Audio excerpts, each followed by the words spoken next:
You guys hear me? Hang on a second. They changed the damn settings. And I'm getting an echo. There shouldn't be any YouTube on here. I just read. Oh, I know what it is. Well, there's 2 pages open.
See, this is what should have happened.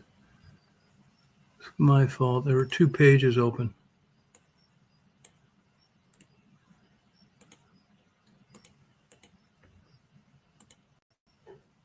Hey, Pug, how you doing?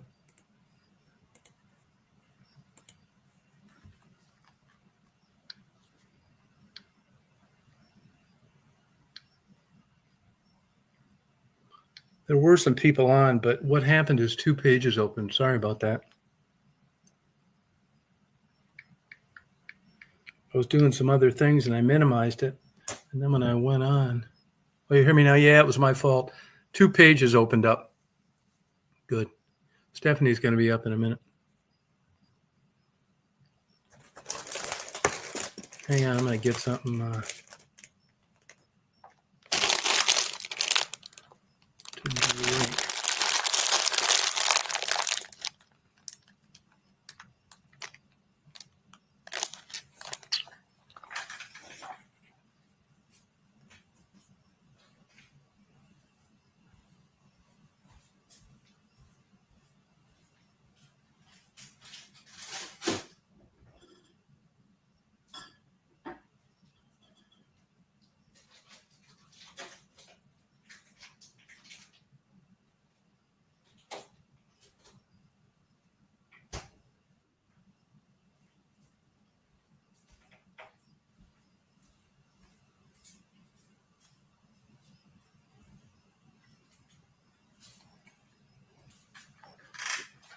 I was trying to get some stuff uploaded.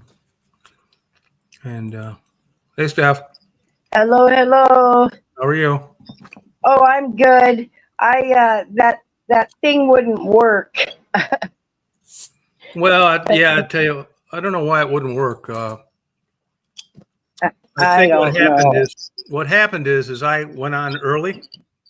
Yeah. And I minimized the page. And then when I brought it up, it looked like it quit working. So I thought I X'd out of it. When I came on again, I think it created a whole new link. And the page that I thought I was Xing out of didn't. I see. Okay. Hey, Melinda, how you doing? I got a lady in the back room. She was on here a long time ago. Uh-huh. I'm pretty sure. I say we get right to it. Yeah, let's get right to it. Hey, Melinda. Howdy, how are you all doing? Good. How are you? I love the way you came dressed. Thank you all for having me tonight. Anytime. I appreciate that.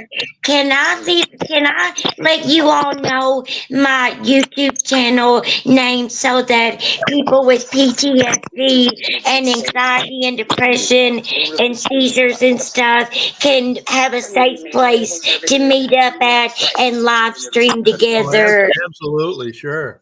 I hate to bother you all, but I'm willing to tip you too. No, you don't need to do any of that. No, we were actually. Subscribers to have 50, and then it'll let you use the live stream. I don't mind giving you a plug. Oh, well, thank you so much. Let's see. I can put it in the chat. Is that okay with Yeah, you? put it in there. Put it in there. We'll put it in there for you. What is it? Okay, it's Melinda, spelled Melinda, and Morrison, Morrison, 7507. And that's all I have. Yes, sir. And I'm so grateful to you all. Well, that's okay. It's no problem. So it's Melinda Morrison 7507. Yes, sir. Yes, sir. Thank you so much. Right. And I'm so grateful, and I'm just now starting to learn this stuff too. And I figure I can't be the only one suffering with issues too, ain't it? No, I don't think you are. It'll be Everybody good. You can go on. You can. struggles and strengths, don't they? Yeah, you could just go on, and hopefully you get some people to come over there. Oh, thank you so much. I sure am appreciative. And you all have a good night. And if there's anything I can do to help you all too, I would like to become part of your all's lives. If that's okay. Thank you all. You all have a good night. All right, take care. Bye-bye. Bye-bye. Bye-bye. Bye, you all. Oh, God. Okay. I already got a headache. How about now? I got PTSD. What's the address of that channel again? I couldn't. It was hard for me to understand. There was music playing, and well, she had enough brains to wear a low-cut top to start off. Yeah. Okay. Welcome to YouTube. Yeah. Oh, there it is. Melinda Morrison. Yeah. PTSD. 7507. Yeah. Okay. Yeah. They knock us for not being kind to people. That's what I say. Hey, Pug brought up a good. I'd like to, this is kind of an emotional support channel too, and Pug brings up a very good point. We found the best thing that works out all of them is booze. Oh yeah, damn it! I didn't get any. Yeah, oh God, it's so much more fun when you have booze. I mean, I love it when I can. You can call me, Steph, and I can set the phone down and watch a 2-hour documentary. Pick it up. You know what? Shut me when I'm drunk. Ha ha ha. Oh, shut up. It's true though. I know. It's fun. I'll tell you one thing. Drinking makes the chats more fun. I hate to say that, but it does. Yeah, I know. Yeah. So, I posted today earlier, I give people a chance. We give everybody a fair. I was hoping that was she was a liberal. Yeah, I know it. I wanted to talk about Los Angeles and enacting the National Guard to where the government controls it and it's not controlled. Oh, yeah. Well, they had to because there was violence and protests about the ICE agents. I think they've got like hundreds of people so far. Yeah. ICE has, and the people don't like it, and they're going to sanctuary cities. I hope they get their ass up here. Yeah, I know. They got their work cut out for them. Oh, they sure do. Like I said earlier today on a little upload that I did, I mean, liberals statistically now, and this is proven, it's fact, liberals have a disproportionate amount of criminal convictions compared to people that are on the right and conservative. In other words, they have criminal case histories. And they prove that every time something doesn't go their way. They did it in Detroit in 1967. And this isn't a racial issue. This isn't lots of people doing lots of bad things. They don't get their way. They don't believe in the system. So they light police cars on fire. They loot buildings. They steal things that they shouldn't take that they don't own. It's breaking and entering and stealing, and they think that's effective. It's just absolutely nuts. Hey, Becca, how you doing? Yeah, I mean, people are, you wonder why you have to. This is what we needed. Yeah. You know, Chicago and Detroit wouldn't be such dumps right now if they'd enacted the National Guard 25 years ago. Oh, I know. Yeah, I mean, what's wrong with law and order? Nothing. I know it. I say, I mean, it's just gotten to this point where, you know, police officers are afraid to do their jobs, crimes through the roof, and people have had enough of it, which is why he was elected. His approval ratings through the roof. Yeah. You know, you're going to get a couple defectors, Elon Musk and him. You knew two big, massive egos like that weren't going to get along forever. And that's yeah. Hey, Lucid, how you doing? And Becca broke her fibula bone, fractured her ankle. Wow, I would too. How'd you do that, Becca? Yeah, so you know, it's unfortunate it has to come to this. Yeah.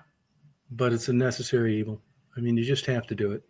You have to. Well, it figures, you know, it'd be California or Washington that does it. Oh yeah. Here now down from the jump. Hitler was a big law and order. Now this is a typical liberal that's going to come on and run their big mouth with probably one of the 6 IDs that they have and channel names, and never have enough balls to come up here and debate this with us face to face. Would you get a few spare minutes there down from the jump when you're out lighting police cars on fire? He's going to compare Trump. He's going to compare Trump to Hitler now. Well, what's so funny is, you know, during the election, people couldn't say, "Oh, I don't like Trump because he's a felon," or I mean, just but that was all a kangaroo court bullshit. Yeah, it was. He wouldn't have got convicted in a conservative state. They couldn't tell us anything. It's the same sham they tried to run against him in Atlanta, Georgia. Yeah. Yeah, I mean, it's just, you know, they tried to kill him. I know it. You name it. Yep. You know? Twice. I mean, that guy never got a shot off, but that guy at the golf course. Yeah. Yeah. Lucid agrees too. Come on up. Lucid said the liberals got it coming. I agree. You know, thank you, liberals, though. We're not really mad at you. You know why? Because if it wasn't for you and your crazy ideas, Trump would have never got elected. Even if you'd have had somebody like a Bill Clinton or maybe even an Obama, he'd have lost. But you couldn't even come up with that. You came up with Harris, who just sat there like a deer in the headlights. And she was taking advice from someone that arguably has dementia. Oh my God, I know blind it. leading the blind. You painted yourself right into a corner. All those years, all that big advantage you had in that steamroller going, and you blew it. Yeah.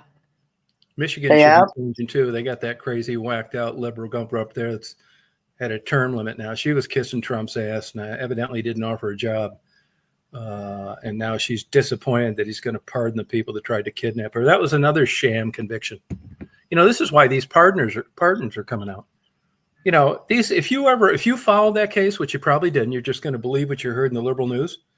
You would ascertain early on that these people, if the Three Stooges were going to plan to kidnap a president, they'd make an episode about it. Would you ever think that they were going to pull it off? That's kind of how these guys were. Oh, God. Low life, white trash, rednecks, running their big mouths, smoking brisket while they were drinking Bud Light. Yeah. Yeah, they're not capable of kidnapping anybody. Right. And they got them saying they were going to do it, and that's all you needed. So a liberal prosecutor gets in front of a liberal jury in a liberal state in Bama. The cops look like heroes. They took these flunkies that are borderline Down syndrome and convicted them of conspiracy to kidnap. And then anybody that knows the inside scoop knows what a joke it is. Yeah. Yeah. You know, you see through this kind of stuff. You know what I mean? Yeah, I know. And like I say, a lot of the things that they, talk about, they villainize people that aren't that way for, not liking wildlife and the environment. That's just absolutely false. Yeah. True. There's plenty of right-wingers and conservative people that do a lot for the environment.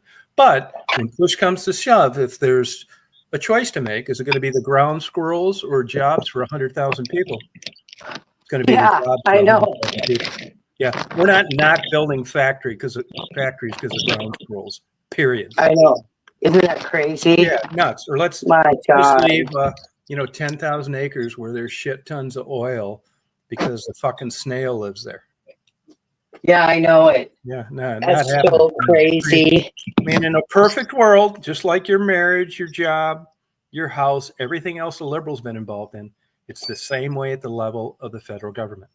A consequence of being an industrialized society and human beings, we're not wildlife, okay? We like to go to amusement park, get on jet airplanes, drive motorcycles. Yeah, that's what happens is you're a human, not a caveman. You know, we like to have microwaves. We like to have power, plumbing. Yeah, quit being mad at people for wanting. This is the whole idea of why America is the way that it is. All these people, a lot of the people that were here that aren't around here any longer. No solar panels, no wind turbines, driving big gas guzzling vehicles, taking vacations on jet airplanes, on the internet every fucking night. From the use of the computer, bad mouthing Trump, they're taking the same advantages of technology as the people that they're trying to get rid of. They're anti-capitalism, even though everything that they've taken advantage of and the lifestyle they live is because of capitalism. People don't go into things to lose money and go broke and be subsidized by the government. Hello? Yeah, I know it. I mean, I like Musk. I mean, he's an eccentric guy. You got it. But when you can have a private guy come from nowhere and outdo NASA, that's pretty damn impressive. But if you look at the job the government's done with the post office or Amtrak, you kind of second think it. Maybe it isn't that big a deal. Just take somebody showing up and doing what they said. Yeah. Anything the government generally mandates, particularly in cities like Chicago, Detroit, Minneapolis, and Seattle, is a disaster. Yeah, I know it. Yeah. Hand out money. People don't work. But if you're a politician, you're nuts. And you're a fringe. In other words, it's neck and neck before you even give your first speech. You've got to rely on that extra 3%, 7%, 8%. And the way to do that is pander to the trans, the gay, the unemployed, the marijuana smoker, and the person that's quite capable of throwing a Molotov cocktail through the windshield of a police car. Yeah. Because you're not going to get elected otherwise. I know. Yeah. And you can notice this anywhere you go in the United States. When I'm in Hilton Head or places like that, everybody's kids going to school, and I'm taking piano lessons. Kids are sitting down. They're not running on top of the piano, screaming and yelling. The parents are well-dressed. I just overheard a conversation the other night of a high school, and I said to the guy that I bought my piano from, I said, I never really wanted kids, but God, if I had one, it'd be just like her. I hope her parents appreciate her. And you know what he said to me? You better believe they do. He's a doctor in town, and they have 3 other kids that are just like that. These are people that went to school, didn't expect things handed out to them. You know, old days, no purple hair, no horseshoe in her mouth, no platinum teeth, no tattoos all over. Oh, I know. I know it. Graduate school, moving to Nashville as a musician, no drug problem, no living with her parents till 40. Yeah. Big difference. And with the middle class disappearing because there are no jobs because of these insane policies, it's harder to be that kind of person nowadays. You used to be able to do it, delivering milk. Yeah. Your wife didn't work. Now you got to be a doctor. And that's what we're trying to get back to. Because if it just would have kept up like this place, look at Michigan as an example. 3 or 4, nothing else is in business. Pizza joint, cell phone shop, and 3 or 4 marijuana dispensaries. That was another brainstorm of the liberals in Michigan. What used to be a crime and a drug and with all sorts of proof out there that it unmotivates you. Let's just make the few people that are planning on working up there, if they can find a job, They'd rather Right. sit down on government assistance, get high, play video games, and watch TV. I know. Yeah, it's nuts. Yeah. How Yep. you doing? So we're just kind of, and you notice when we get on here, you'll get I'll delete a bunch of comments. We've already blocked a bunch of people, but no one has enough nuts to come up here and debate it. No, I know. Yeah, you know why? Because what are they going to say? They're going to make a complete fool of themselves, or they're going to get blocked for just being, stupid. Yeah. The only thing that they can come up with is that, I murder prostitutes. Yeah. Okay. Wow. Yeah. Yeah. And I, there not so many of them die. Yeah. Okay. Yeah. Yeah. Okay. Got it. Yep, Yeah. Got it. Yeah. We got it. Bye-bye. Hey, Jeff, how you doing?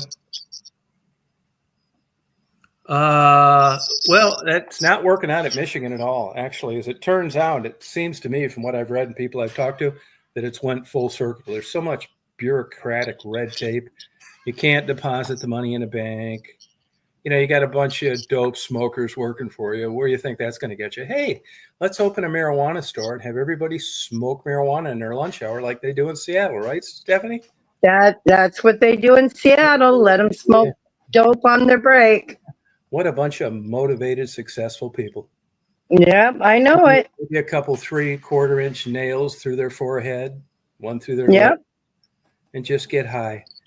I hate to break this to you, but those aren't the kind of people you recruit to make a business successful. No. Remember when you used to get fired for being on marijuana while you were at work? Now you can break. But this is how low the bar's been set because of these lunatic, ridiculous, low-paying jobs that are all that are left. Because I know it. Left. They're tired of put up with this bullshit. In Michigan, the crazy whacked out governor they have up there, you actually accumulate paid vacation time working part-time at a fast food place in Michigan now. Oh, really? Yeah. They're barely making it as it is.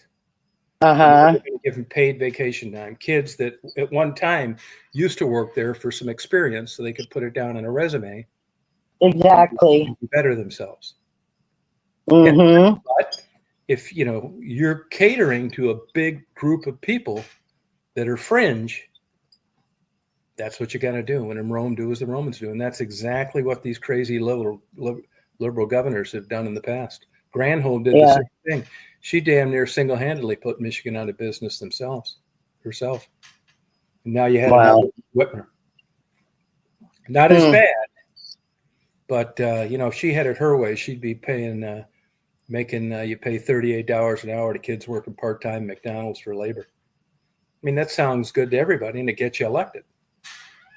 And when everybody goes out of business and a conservative gets reelected, you start from scratch again, like Trump's trying to do. Well, like for example, we've got that grocery strike that's going to happen here. Mm-hmm. And I worked grocery for quite a few years, and they're making $25 an hour. They've got the best medical and dental you could have, but they still want more. So they're going to vote to strike. Yeah. I don't know if it's around the country or not. It's Kroger is. I was just in a Kroger yesterday. Yeah. I worked for Kroger. I sure did when it switched over. Yeah, we had one in my town when I was a kid. I can remember reading an article in the 70s saying that Kroger, they were union busters. Yeah, they're not a good company to work for, but they still have the unions. Yeah. I read an article somewhere, New York Times or the Wall Street Journal about 10 years ago, where they control the milk industry. Well, I wouldn't doubt that. No. But I was just in a Kroger 2 days ago. No, 1 day ago. It was in Hilton Head. Yeah. Now, you'll see earlier, she's been on here before. I highlighted that comment, this van life bayou. She's come on. She's always seemed to be okay. But I think if you looked in the description, I didn't want anybody on here without established accounts. And, of course, tonight, unlike the last live we have, you don't see people coming up in the back room because they already know if they read the description that if they don't have any experience or a brand new account, you're not getting approved. And look what it did, Stephanie, as planned. Yep. Yeah, I know. Save themselves the embarrassment with their fake ID of getting blocked. I know. Oh, did you check that one? Which one? I didn't. You mean Bayou? Oh, yeah. I didn't because she said herself, I think it's a female, I'm not sure. Uh-huh. I said a year.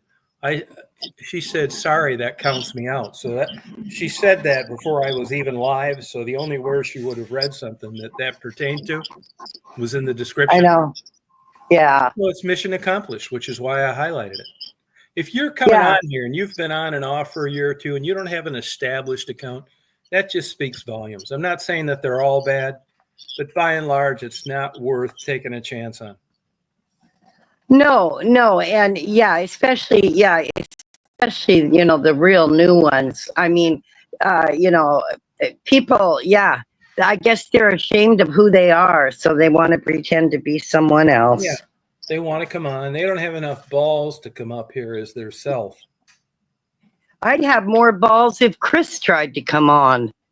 Oh yeah, Chris. I mean, using his real name, Yeah, no. But I heard well, you got to. Can't do that because him and his nutty girlfriend, they've been blocked long ago. Oh, I know, and he's been sending you more and more emails. I send Stephanie all the emails. He said they were going to get me banned by. They were going to be banned on StreamYard for bullying and sexual content. Yeah. Just crazy. Yeah. I've told them a million times, and I've sent Stephanie. It's always nice to have someone that's in the mix, and Stephanie knows. I've sent him 50 emails, told him don't contact me. He'll make a new one and get a hold of me through another one. They're nuts. I know. I mean, they're mentally handicapped and bad news on top of it. Just let it go. Go away and just don't listen. Well, I'll bet you money. If you went back to Milwaukee where they knew them, they were glad to get rid of them. Yeah. Yeah. And as you know, they've moved quite a bit since they've got to Missouri, and I bet every neighbor that lived next to them is grateful for that. Oh God, you're gonna get more emails tonight. Oh, Jesus. I count on it. But he was asked to leave. I mean, these are facts. We don't like him. We make no bones about it. But he's been already kicked out of at least one place for giving girls the creeper vibe. Yeah. Yeah. Yeah, I know. Yeah. I mean, all you got to do is behave. You don't have to agree with what we say here. No. Can't be. They even trashed Mark. I know he did. And Mark is the nicest guy.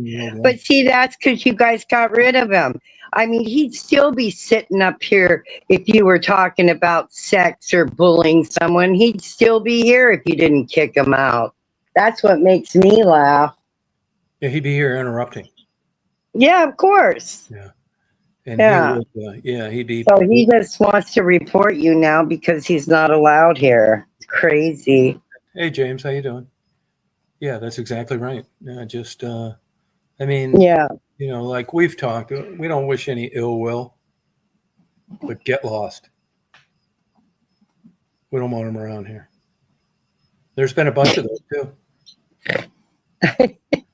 Yeah, and I'll tell you another thing too. Now, I hate to even bring this name up because she'll make a 9-hour production of it thinking that she's relevant and she's not. But, I canned that clown from Toledo, that Terry. Oh, yeah. Yeah, from being creeper. And he sent an email, wanting back on, give him another chance. And, I don't find out this stuff myself. Hey, Hank, I have other people, take clips or send it to me. And Terry was on that SG's thing being vulgar the other night, talking about linkless and all this creeper shit. So, I mean, any lingering doubt that whether I did the right thing or not was confirmed by somebody else. Yeah. Glad to get rid of him. Glad you're gone. Yep. Oh my God. But I didn't even know that. Most of these people, you can pretty much figure that out by comments they make. And then it takes something like that. Like for those of you that weren't on there, he was wanting to know if Stephanie squirted. Yeah. Get any more creeper than that? Wasn't that creepy? Yeah. I mean, I'd say the only guy that was a little more creepier was the Indian we got rid of. Remember that one, Stephanie? Oh, yeah, he was saying weird shit to me too. I mean, we use dirty talk, sexual innuendos, but if you guys aren't smart enough on when to use it, when not, you know, well, you don't see, the whole deal is, Tom, is when you talk about it, you talk about it in general. You don't pick a person and start talking sexual about some woman. Do you know what I mean? Like, oh yeah, Jane, she used to do this and that. I mean, you talk in general, not specifically to one person. Yeah, that's right. Yeah. And you have never, on panels and stuff, you have never talked, said things about that person. And, that's what's creepy. Yeah. It's super weird. Yeah. I mean, when you're on here and you're having a discussion like this, it's hard to explain to someone that's always aware of it something that they already don't know about etiquette. Right. I'm sure Pug gets what we're talking about right away. Hank, Christine, James, and a guy like that does not. No. They think it's funny. Yeah, I know. Yeah. And, it's just like, this would be like being at a daycare last day of school year and telling a dirty joke to the parents. I mean, something like that. It's just so off the chart, weird. But these people are aware of that. I mean, they've had doors closing their whole life. Yeah. And the light bulb never really comes on. Oh, I know. I was in a bookstore up in Columbia the other day, and it was busy. It was one of these Second and Charles that I go to. There was one down here in Columbia, South Carolina. And I heard a guy say something to his son. He said, I heard him tell the kid, I can hear you way on the other side of the store. I want you to quiet down, relax. It's inappropriate. There are other people looking for books. Well, a few minutes later, I saw the kid. Black kid, white parents. So I figured he was a foster kid or adopted or something like that. I said, hey, you're not going to realize it at your age, but you ought to be thankful you have a dad like that. This is huge, what he just told you. And there's lots of kids out there that are never going to be told that. And they're never going to have careers, and they're never going to understand why. And that was a perfect example right there. Believe me on this. Yeah. About 15 minutes later, a guy came over and said, I think you made a comment to my son. I said, yeah. He said, he stuck out his hand. He had his wife. He said, thank you very much for appreciating that. He said, we spend a lot of time with our kids. And for you to notice that and to comment to him just speaks volumes to us. Thank you. She said, we really try hard to do the right thing. We did adopt him. And, we had our difficulties at the beginning. And once in a while, you'll witness what you heard. And we just calm it back down. And he's really come around so much since we've had him for the last 2 years. But see, that's the difference with that kid and the girl that I saw in the piano store that was moving to Nashville that had good parents. They're not the Sharon V's, the Debbie, the SUVs, the Angies. These are all people that never really got it. Yep. Sure. Exactly. Yep. And they're running around in their 40s and 50s, making channels, talking about what people look like. Yeah. Trying to get people to watch. Oh, I know. Light bulb never came on. Nope. Yeah. Nope. Not at all. Yeah. Nope. Have you heard from your gal, Michelle? Huh? Have you heard from Michelle at all? No. Nope, she hasn't gone live either. Okay. So Probably in a straitjacket someplace. no, I bet she met a man, Tom. You think so? Yeah, I bet she did. Well, good luck to him. I bet. Yeah, but I mean, wouldn't you come on and like celebrate? Yeah, maybe. Although on here you wouldn't because I blocked her, but other places like maybe Mark's chat. She probably moved right on in. No, I wouldn't doubt that. Yeah, she would if she had an opportunity. Oh, I know. That's what she's looking for, someone to take care of her. Yeah. Well, I know that. Well, that ship has sailed. Yeah, well, I just say good luck to her. That's what I say. I mean, we really don't wish any ill will. We wish the best of luck for her. Oh, of course. It's kind of like the people that I just referenced. You know, when no job pays you enough, you're not going to work unless you make this much. Right. She's got a checkered history, and she's gotten older, and some of those cards have left that deck. Yeah. And you don't really notice that until you blew about 17 years with a guy that stacks Mrs. Paul's fish sticks in the freezer for a living. Right. And then that probably seemed okay until it really headed south. And like I say, ducks fly with ducks. And once he had enough of her, 17 years have went by, and that's not the same as 20. Right.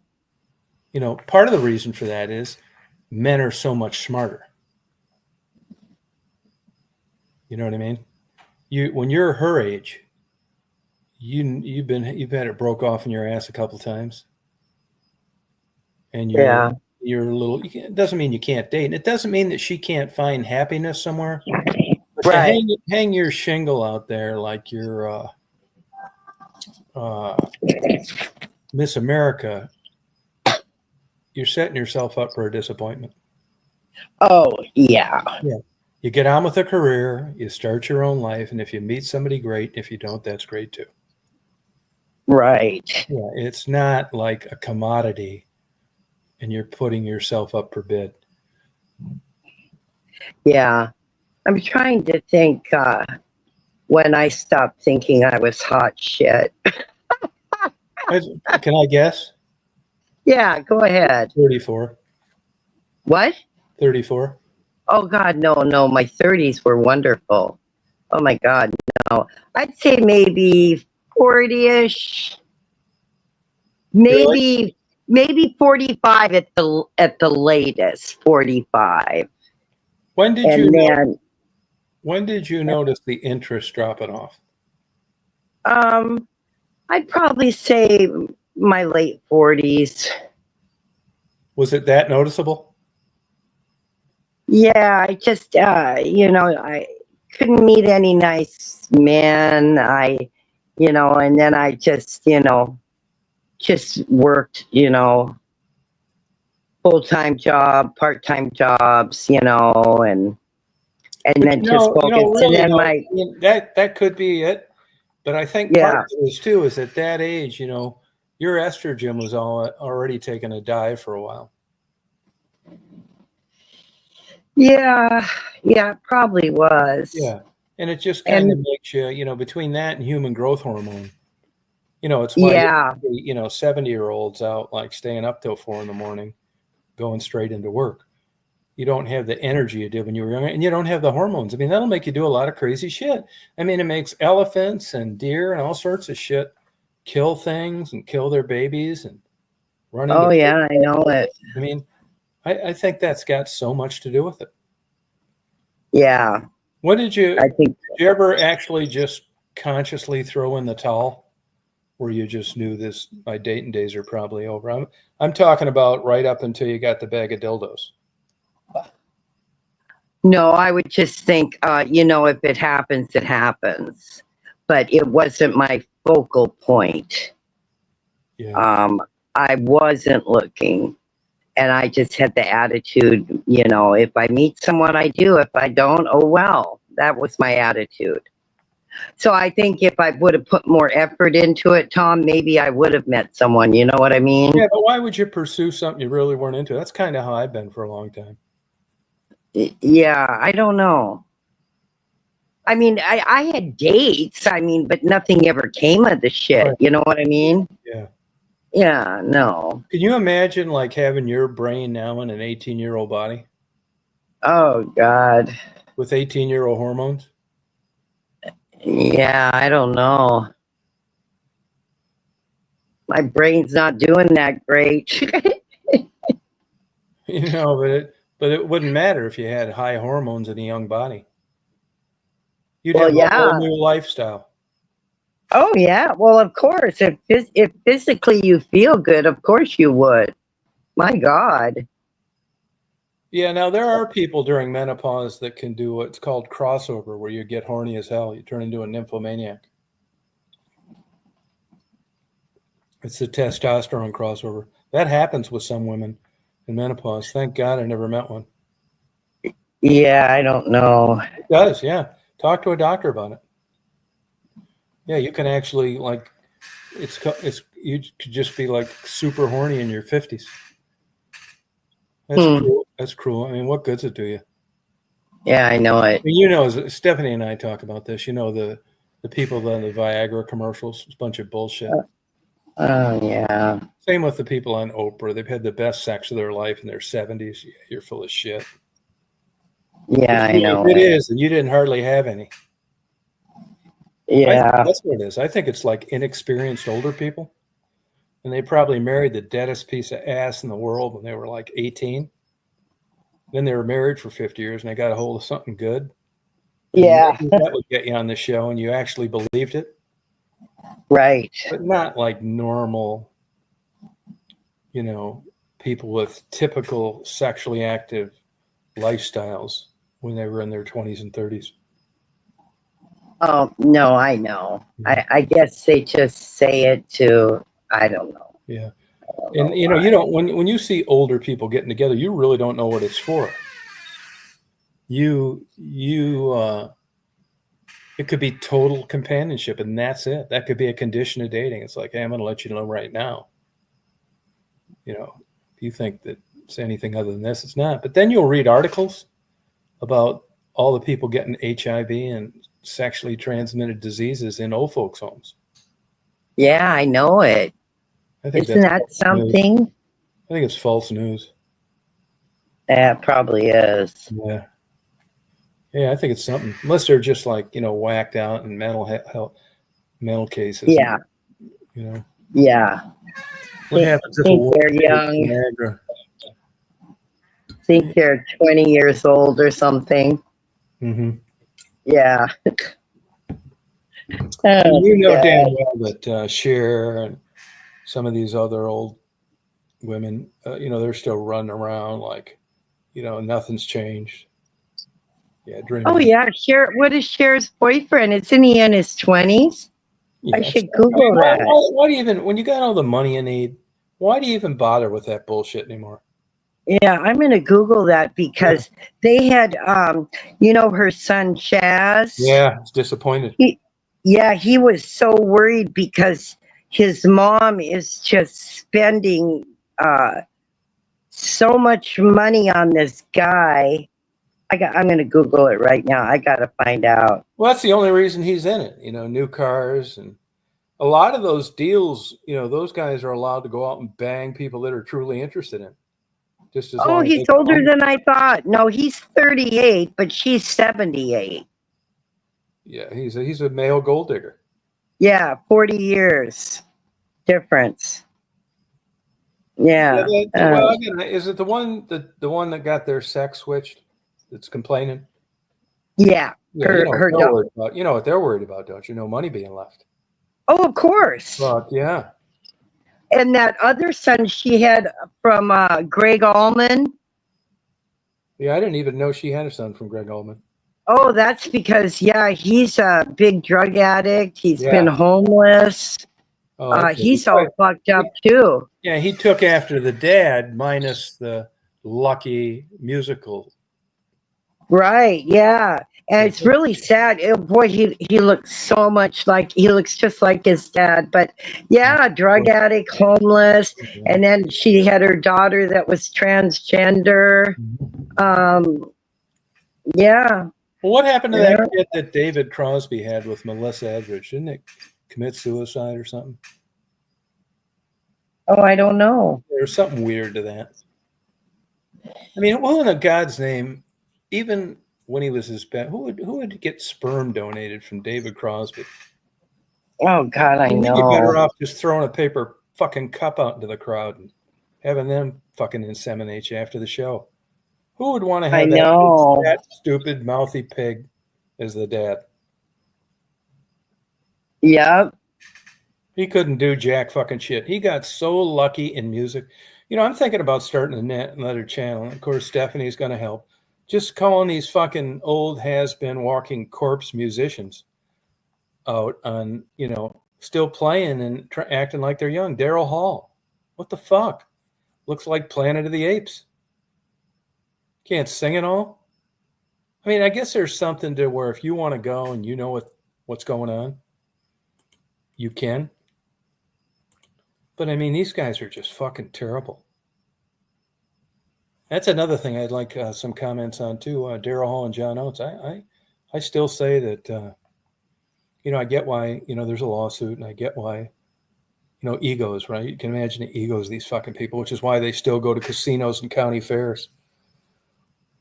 Is because they just can't. I guess that's probably addicting when you got, you know, 10,000 people out there clapping and want you to sing some songs. Steph, I was just telling him about how we're going to start calling out these musicians that still play. Yeah. What music? What musicians? All these old guys going around touring that are just like. Oh yeah, that's a good topic. My God, it's like retire already. It's embarrassing. It's embarrassing. Frankie, is it Frankie Valli? Frankie Valli. I mean, Daryl Hall. Yeah, there's just so many, and a lot of the. Oh, Tom, before I forget, I got disconnected because I've got a lot of text messages coming in because of the bullshit in my family. So that's right. No, if I go again, I'll be back. But I just got to make sure I hit the right button. Yeah, that's okay. Anyway, and all these rock bands that we used to listen to. Yeah. Oh my God. Yeah. Terrible. Yeah. We send I send videos back and forth of these old rock. I'm trying to think now of some of them that are so terrible now. It's embarrassing. Daryl Hall. Oh yeah, that's such a joke. Do you agree with this? You know, like I'm just saying face value. We don't know the ins and outs, right?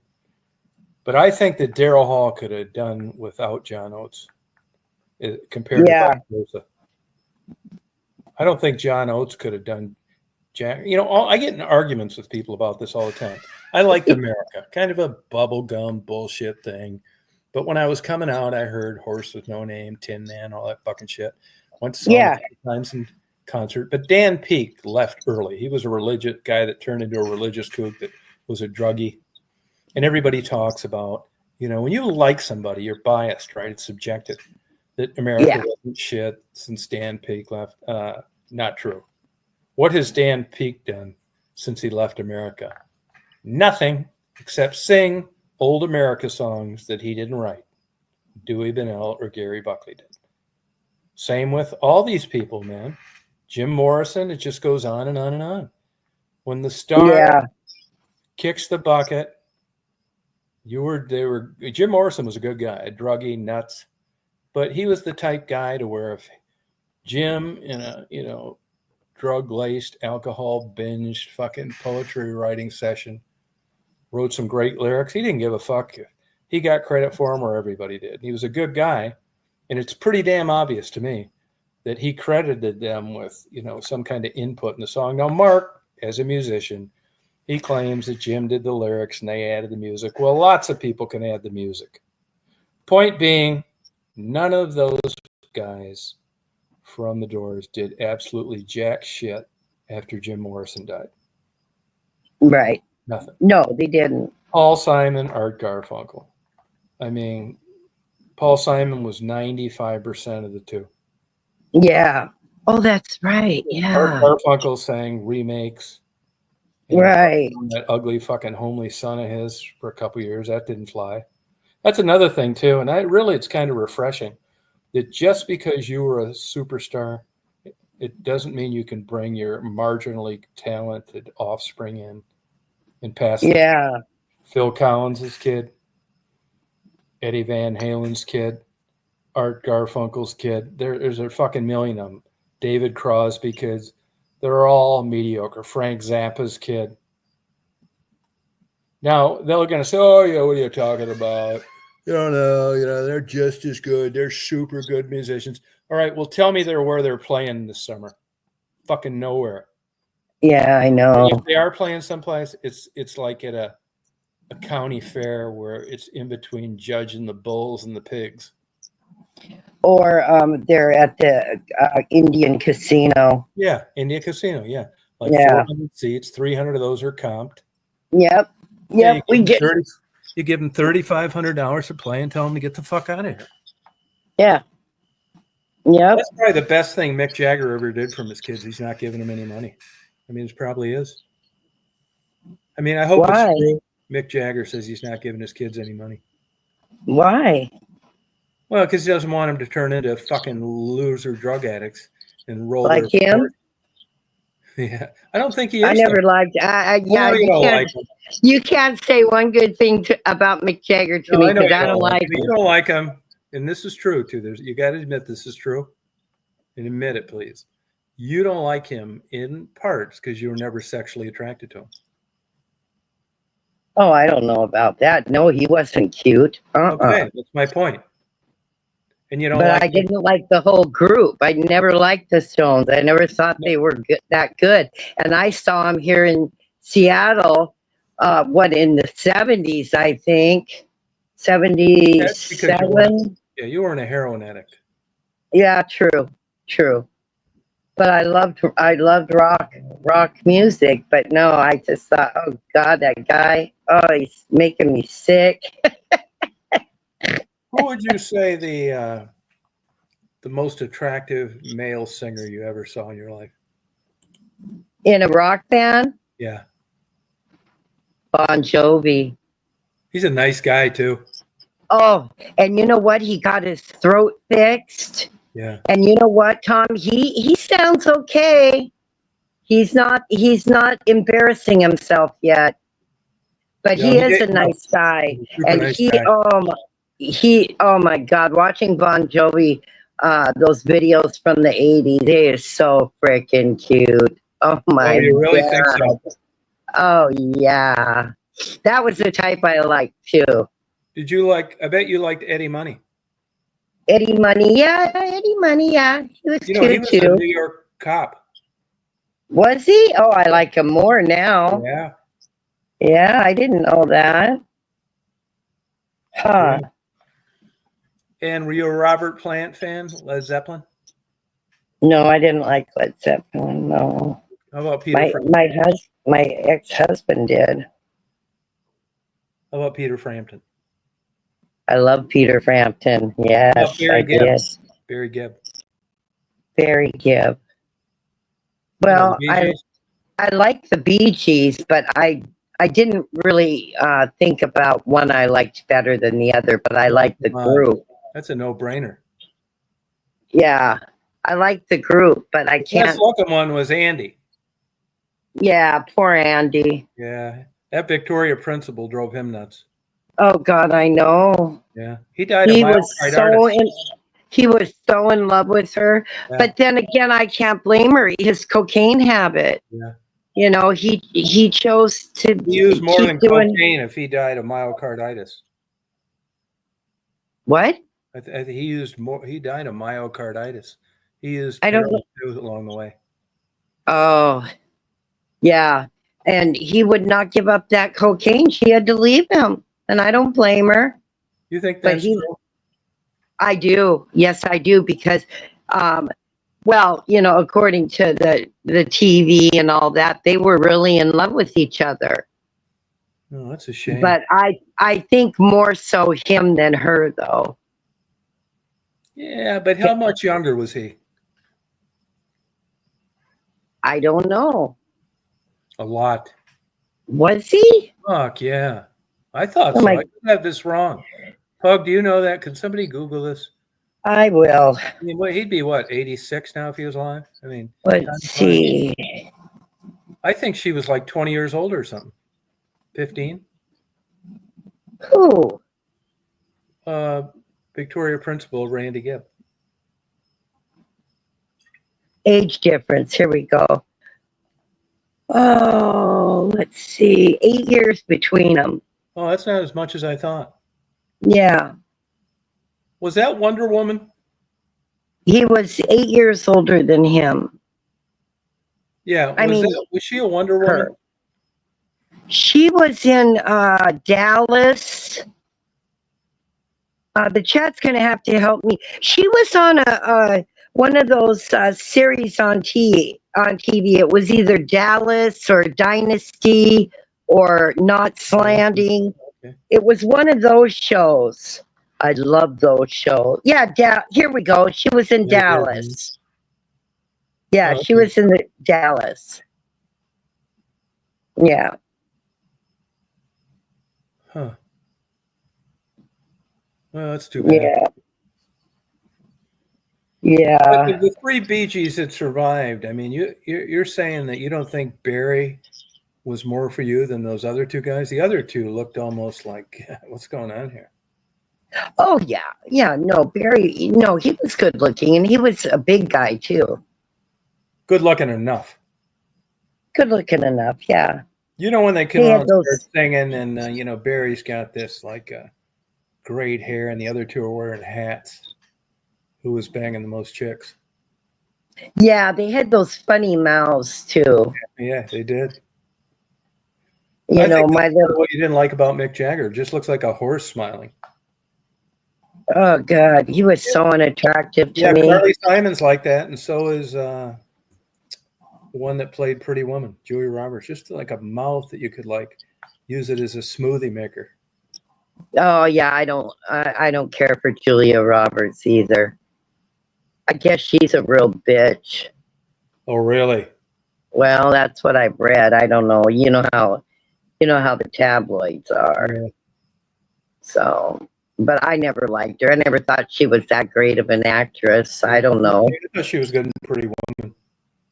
Pretty Woman, yeah. As you get older and you figure out what's what. Like, I remember being young thinking Ginger, Marianne, and Gilligan's Island are really hot. Oh, yeah, I know. Yeah, they weren't that good. No, I know my ex-husband, he always liked Marianne. Yeah, I thought she was cuter than Ginger. And there was a secretary. Yeah. Who was the secretary? Miss Hathaway. Was that on the Munsters? Miss Hathaway?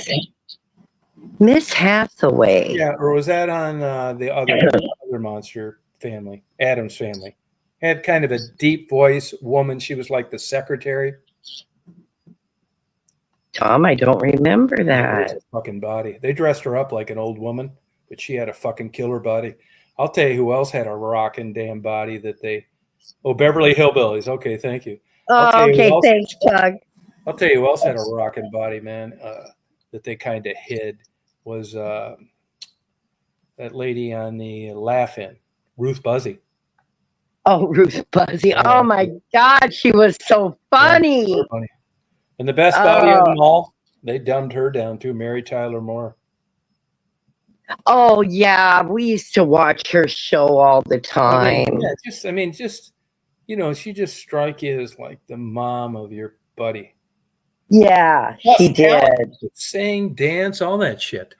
I know it. You know? Yeah. And that's right. Bewitched. Elizabeth Montgomery. Yeah. You know, Darren was Oh. living in Grand Rapids on a ventilator or one of those things you use to breathe through after you get throat cancer. I don't know if I'm sure he's dead by now, Darren, the husband. Darren, yeah, they had two Darrens, you know. Well, this is I didn't know that. Yeah, they did. They had the first Darren for Dick Sargent for I don't know how many years, and then they switched to that other guy. He looked a lot like the first one. Really? I'll Google his name. Oh yeah, because we watched Bewitched for years. That's why I know about the two Darrens. Let's see. Let me Google this. How about that one Robert Wagner drowned, Natalie Wood? Yeah, that was still funny. Okay, Dick Sargent played it from 64 to 69. And then Darren Stevens, Dick York played Darren Stevens till the show's end. So we had Dick Sargent, and then we had Dick York. Look on there and see which one died in Grand Rapids, Michigan. That's the only one I knew of. Okay. One died in Grand Rapids, Michigan. He was at a crappy assisted living care facility, broke. Let's see.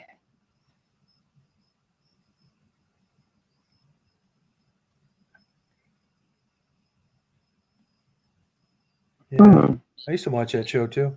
Did you watch Lost in Space? Sure did. Mr. Spock? Yep. No, was it Spock or what was that old man? That guy always causing trouble. Fucking with Penny. I can't find anything, Tom. Yeah, here, let me look right now. I'll find it. What actor that was with I Dream of Jeannie died in Grand Rapids? I Dream of Jeannie, no, Bewitched. No, I'm sorry, Bewitched. What actor died that was on Bewitched in Grand Rapids, Michigan? I Dream of Jeannie was a cute show too. Yeah. I had one dragon smoke. They started doing shit like that. Yeah, Dick York's the one I knew of. He died of emphysema. Oh God! He was living on $650 a month. What? He was living on $650 a month. Oh my God! Yeah, that's what I've got. Emphysema. And Elizabeth Montgomery, I thought was beautiful. Yeah, I liked her. Did she ever get in any scandals? Not that I can remember, no. Were you a Jack Nicholson fan? Yeah. Robert Whitblade. I don't know. I like some of his movies, but I don't know. How about Robert Redford? Of course. You ask any woman about Robert Redford. You thought he was good looking? Yeah. How about Paul Newman? Yes, I did like Paul Newman. I sure did. How about Warren Beatty? Oh, yeah. He was in Shampoo. That movie Shampoo years and years ago. Warren Beatty. I'm really having trouble picturing his face, Tom. Oh, you'd look him. Google him. You'll know him right away when you see him. He was like good-looking women in Hollywood. Probably gave him genital warts. Yeah. Yeah, I like that. I wonder what happened to Penny. Didn't she die of a heroin overdose or something? Who? Penny on Lost in Space.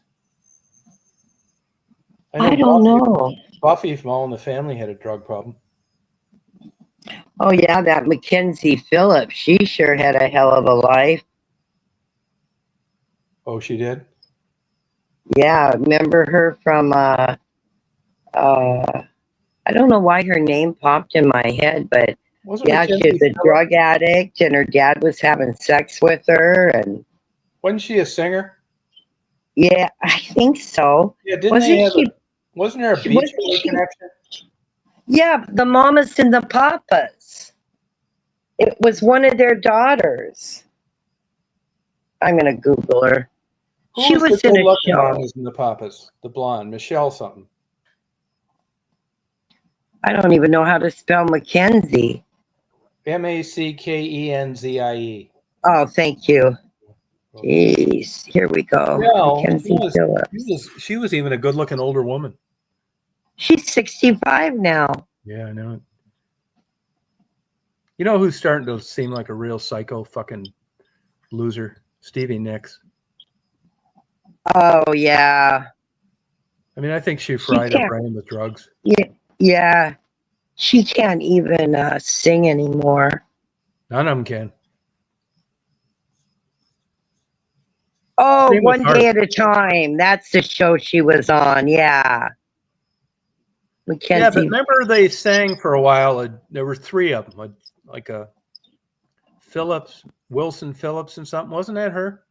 Did she get fat later? Who? One of them kept slimming down, going to fat farms, liposuction shit. One of those fat girls that had mental problems that was related to the Beach Boys. I thought it was Mackenzie Phillips. I could be wrong. Yeah, no, she's not fat. No, I think her dad is. The girls that were in Wilson Phillips, the blonde was really cute. The other ones were like so. I gotta look up who her dad is. He's a famous rocker, Mackenzie Phillips' dad. The Beach Boys. Is it? Yeah. John Phillips. Isn't it? Oh God, all that comes up is how they had sex together for 10 years. Yeah, her and her father. That was the Mackenzie Phillips. Wasn't that Phillips Wilson, the girl singers? Oh, I think so. But I thought it was Beach Boys, not Mamas and Papas. Oh. If I see her, I'll tell you. Mackenzie Phillips. No, that's not her. Wilson Phillips. Yeah, I'm thinking of Wilson. Oh, they're still touring. Yeah, it's the Mamas and the Papas. Wilson. Yeah, John Phillips was in the Mamas and the Papas. Okay, yeah, it's a different one then. I got it mixed up. Okay. Wilson Phillips was the Carney and Wendy Wilson, daughters of Brian Wilson. And then they're still touring. They were really cute when they were young. Oh God, it says she forgives her father. Well, I guess you would have to, or it would drive you insane. No. All you got to do, hey Bruce, all you got to do is go to church. That's part of the shtick. Yeah. You got to go there. I mean, church is good for a lot of things. That kind of shit. If you're in prison, you get 9,000 fucking years. I mean, the only thing left where you run over 8 kids at a bus stop. I mean, what's left other than turning to God? I mean, you're fucked. You got to think. Yeah. You know, if life's going good and, you know, you're a good person, there's no big, huge, giant stumbling block. You can probably, navigate a different route. But, when you get painted into the corner that bad, nobody's going to give you the time like that. If you're in prison, you have nothing to do. I mean, it'd be pretty easy to take up the Bible. Go fucking nuts. Yeah. I mean, it could be anything. The Bible, maybe that's the best one. I don't know, but it could be a paper bag, a empty Mountain Dew bottle, some fucking thing to make a part of your life to get your mind off this shit. Right. You think you're pretty good at burying bad thoughts? Do you think you dwell on bullshit? Yeah.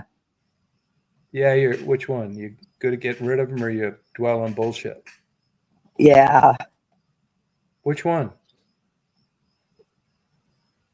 I'm sorry, Tom. Okay, go ahead. Yeah. God damn, I'm sorry. Go ahead, bud. Do you think you're good at like burying bad thoughts? Burying bad thoughts? Yeah, quit thinking about them, or do you dwell on things? No, I'm good at letting it go. Oh, okay. Yeah. No, I'm good at that. It takes me a while, but I can let things go. Oh, okay. Just for my own peace of mind, I have to do that because I could end up, just talking about the past shit all the time. My sister tends to do that. She can't let anything go, and I do. Huh. There are some things that I think I haven't really let go, though. I think when you lay down everybody's to go to sleep at night, when you lay down to go to sleep at night, do you tend to think of like just random things, specific things? Could you like not fall asleep because you thought of some bullshit? Happy thoughts? that's, yeah, of course. I think we've all been up, not sleeping because of thoughts in our head. I don't think I Yeah. could anymore, though. No, I don't do it that often. I've had some lately, and you know why. But Yeah. I listen to stories when I go to bed. You know, the stories on YouTube.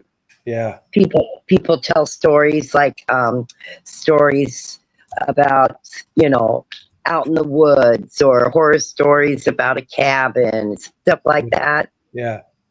I listen to stories, so that kind of just blanks my mind out of everything. Oh, okay. I can't go to sleep if it's just quiet, Right. because then my brain, it's hard to shut down your brain sometimes. Yeah. Yeah. Yeah, and it's so weird because lately I've been dreaming about a lot of dead people, and I never remember my dreams. And I mean, I even dreamt the other night about Sarah's dad, and he's dead. I mean, crazy. My mom, my dad, uh, Sarah's father, my grandma. And it's like, oh my God, am I getting ready to die? What is going on with this dreaming of all these people that have died? Yeah. I sure wish we had a dream person in the chat. Yeah, I don't believe that dream interpretation. I think it's a bunch of bullshit. Oh yes, Bruce. It's 89 degrees right now.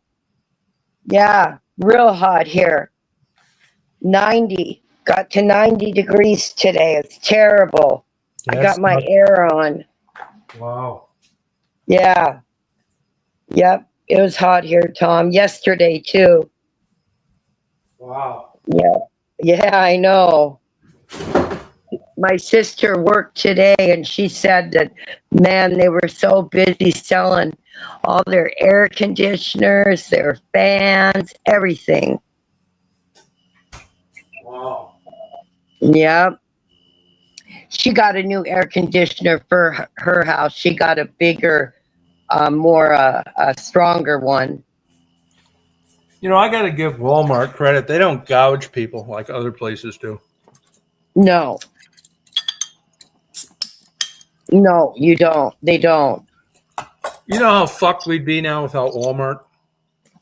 Oh, I know it. And I was never a Walmart shopper. Yeah, me either. Never. Oh my God. Yeah. I never went to Walmart. Yeah. Nope. Yep. But the last few things where everything, it's getting so expensive. My sister's the one that said, you should go shopping at Walmart. I said, okay. And sure enough, yeah. Big difference. Yep. Yeah. I mean, you're not going to get fucked too bad. Right. Yeah. They don't carry everything I like, though. So no. I still have to go. We have Fred Meyer's here, which is Kroger. And there's some things that I like to get there that Walmart doesn't carry. But if you go to like, I bet Fred Meyer's produce is better. Yeah, I don't buy Walmart's produce. No, it's funny you said that. Yeah, I don't buy. No. Yeah, oh yeah. Our Walmart, the produce is terrible. Yeah, no, almost always. Like you'll get grapes and it's a really good price. Fucking half of them will be brown. Yeah. Yeah, their produce sucks. Yeah. Yeah, it really does. Yeah. Yeah. So I get my produce at even Walmart's baked salads look terrible. Yeah. Yeah, I won't. Any of that Walmart soup sucks. Oh, does it? Fuck yeah. I don't get that great value stuff in anything. Yeah. I don't know how you can fuck up frozen fish, but they do. Oh, frozen fish? Salmon. Fuck, that shit tastes like it was like cat food. Oh, really? Fuck yeah. Oh. I don't know whether they buy it because everybody else said it's 2 days too old or there's something to it. Right. You know, you unthaw it and it smells like a fucking fish died in the kitchen. Yeah. Fucking shit was probably frozen 4 years ago. You know? Yeah, I know it. Some things are. I'm not buying that Indonesian shrimp anymore. Oh, the farm raised shrimp? No. It better come from like United States. Oh. Putting too many people well, you know what shrimp is delicious are those spot prawns from Alaska. Yeah. Oh my God, those are so sweet and delicious, but those things are expensive and they're hard to find too. Yeah.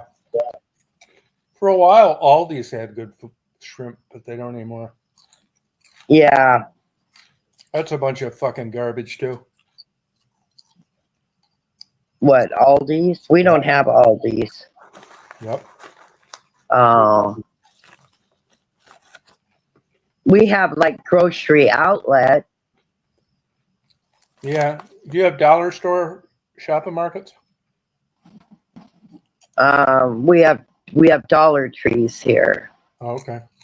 Yeah. Yeah. You know, they can fuck you too on certain items.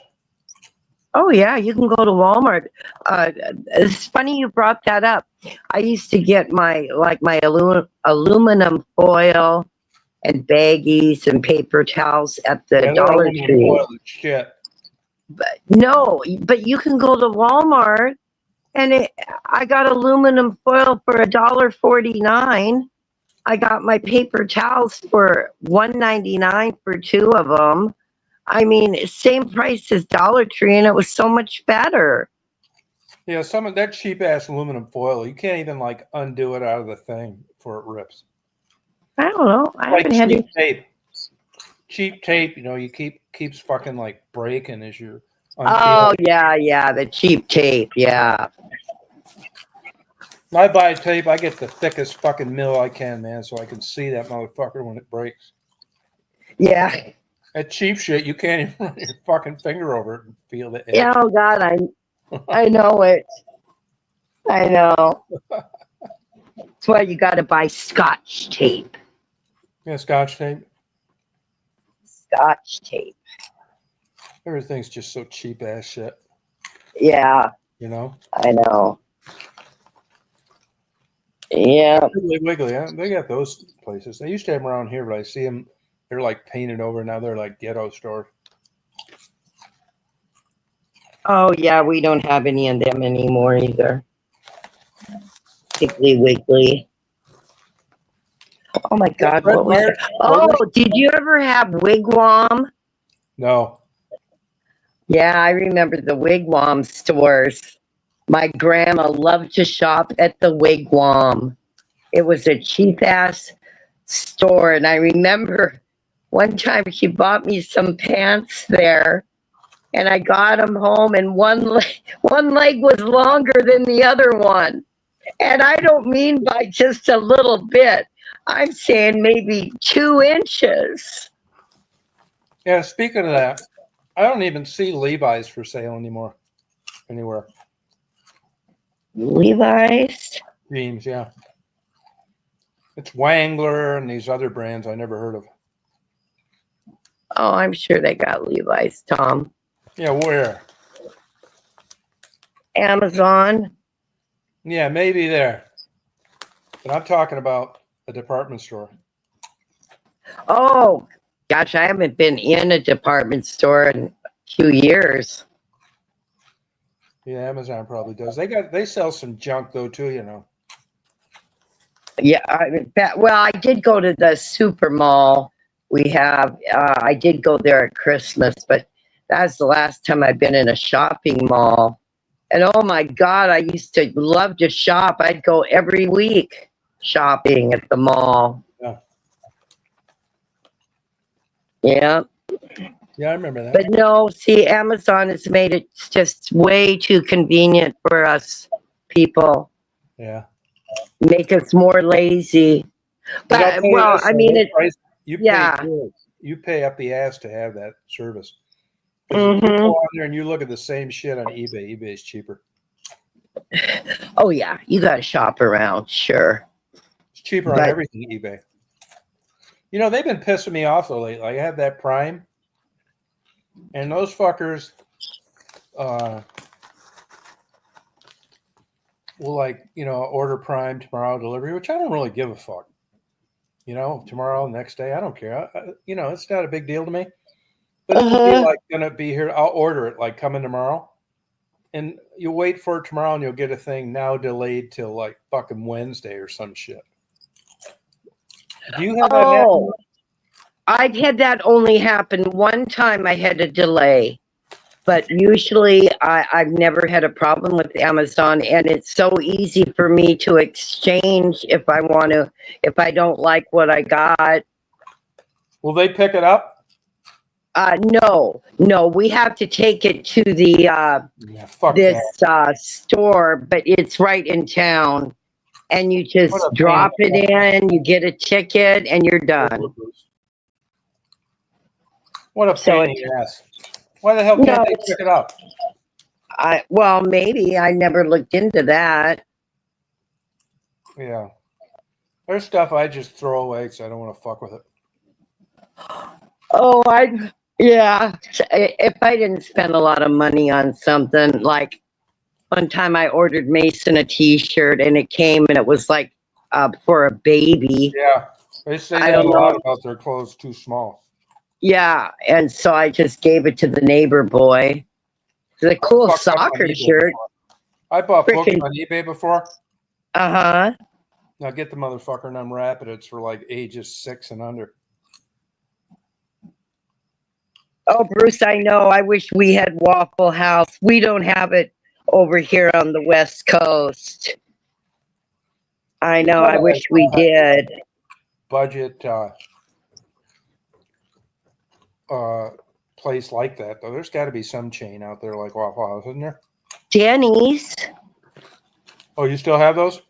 Yeah, still have Denny's. A lot more. Huh? Yeah, they're not cheap. Denny's is not cheap, no. Yeah. And it's not that good. Right. I mean, for $3 more, I can go have that breakfast at Trotter's, you know, that little restaurant we go to. I go there every time. That's what we do. We don't go to Denny's anymore. None. I don't go by the and we still have IHOP. They used to be good. They're terrible now. They're not good anymore, no. Years ago, they were good, though. Used to be able to get German pancakes there. They were great. Powdered sugar, lemon. Yep, IHOP. We used to go after we were out drinking. Yep, they had good food. Big fucking crackhead wanting to wait on you.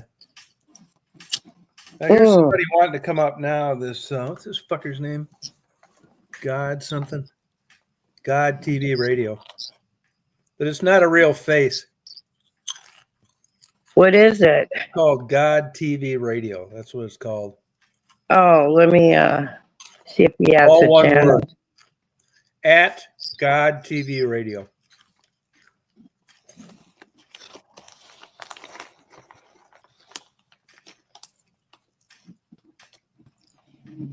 Damn, what's wrong with my tablet here? Jesus.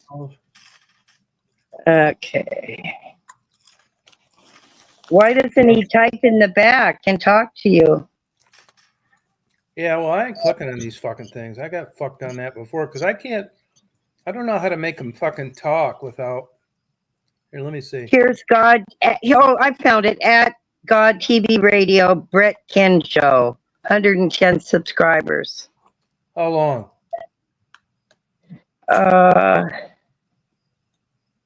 Let's see. Oh, we sell CDs and everything, I guess. What's the channel avatar look like? It's a picture of a guy with sunglasses and a beard. Yeah. Does it have like a green and a red thing on it? The bottom of YouTube? No. It's got a crew cut. How can you talk to him backstage without letting him on their main one? Oh, there we go in the chat. Hello. I can. You just hit the little. You hit the thing that says chat. It's a little square. Yeah, this says ban, kick, edit, name, and headline, but it doesn't. Either I let him in the chat or I don't. That's my only option. Ask him what. I can type for you. Yeah, you see him on there? You see him, don't you? I can't see him. I'm on my phone. But I see he said hello to us. Back room. He said hello to us. Where? In the back chat. Oh, I see. A private thing, yeah. Yeah. What do you want to ask him? I can type it for you. Well, do you think it's legit? Oh, why not? I don't know. I'll let him up then. I'll do it right now. Oh, here we go. Just a minute. I just let him up. If you would. Hello. He's on here. Oh, hello. Oh, he's on. Hi there. How are you? Good. Good. How are you doing? Are you Brett? Yes, my name's Brett Keane. Oh, hello. It's nice meeting you both. Oh, thank you. Yeah, I was just looking at your channel. You got a live radio on Spotify, Yep. Amazon, and more exploring God, religion, theology, philosophy, news, science. Oh, you talk about everything on your show. Pretty much. Oh, that's cool. Well, welcome. Well, thank you for having me. So what are you up to? Anything? Well, I was looking for people to socialize with, and I noticed you guys were live. I figured I'd stop by and say hello. Oh, cool. Yeah. Oh yeah, we just reminisce a lot here about the old days, you know, the old school stuff, and we talk about everything. So, you know, if you want to talk about something, go ahead. We talk about everything, just life in general. Yeah. No, what would you like to know? Oh, I don't know. What's your show usually about? Like your podcast? What do you usually talk about and stuff? We talk about entertainment, religion, philosophy. I kind of let everybody in. I use overlays in my room though, because in order to protect myself from people I'm not sure of. You should probably do that as well. Yes, I have to. I have a friend that does that, and I've got to find out how to do it so I can let Tom know, because this is Tom's show, and he needs an overlay. Yeah, that's why. You know, Tom's got a lot of trolls, so you know he's really cautious about who he lets up on the panel. You know. What you could do is you could upload a picture in your panel thing. And then if you're not sure of somebody, just cover the screen, bring them up, see if they're normal. And once you figure it out, you can take a picture off the screen. So where do you, when you get that picture, you're putting it over where? It covers the entire screen, so you could put a picture of a kitten up or a turtle or put stranger danger. That's what I do on my show.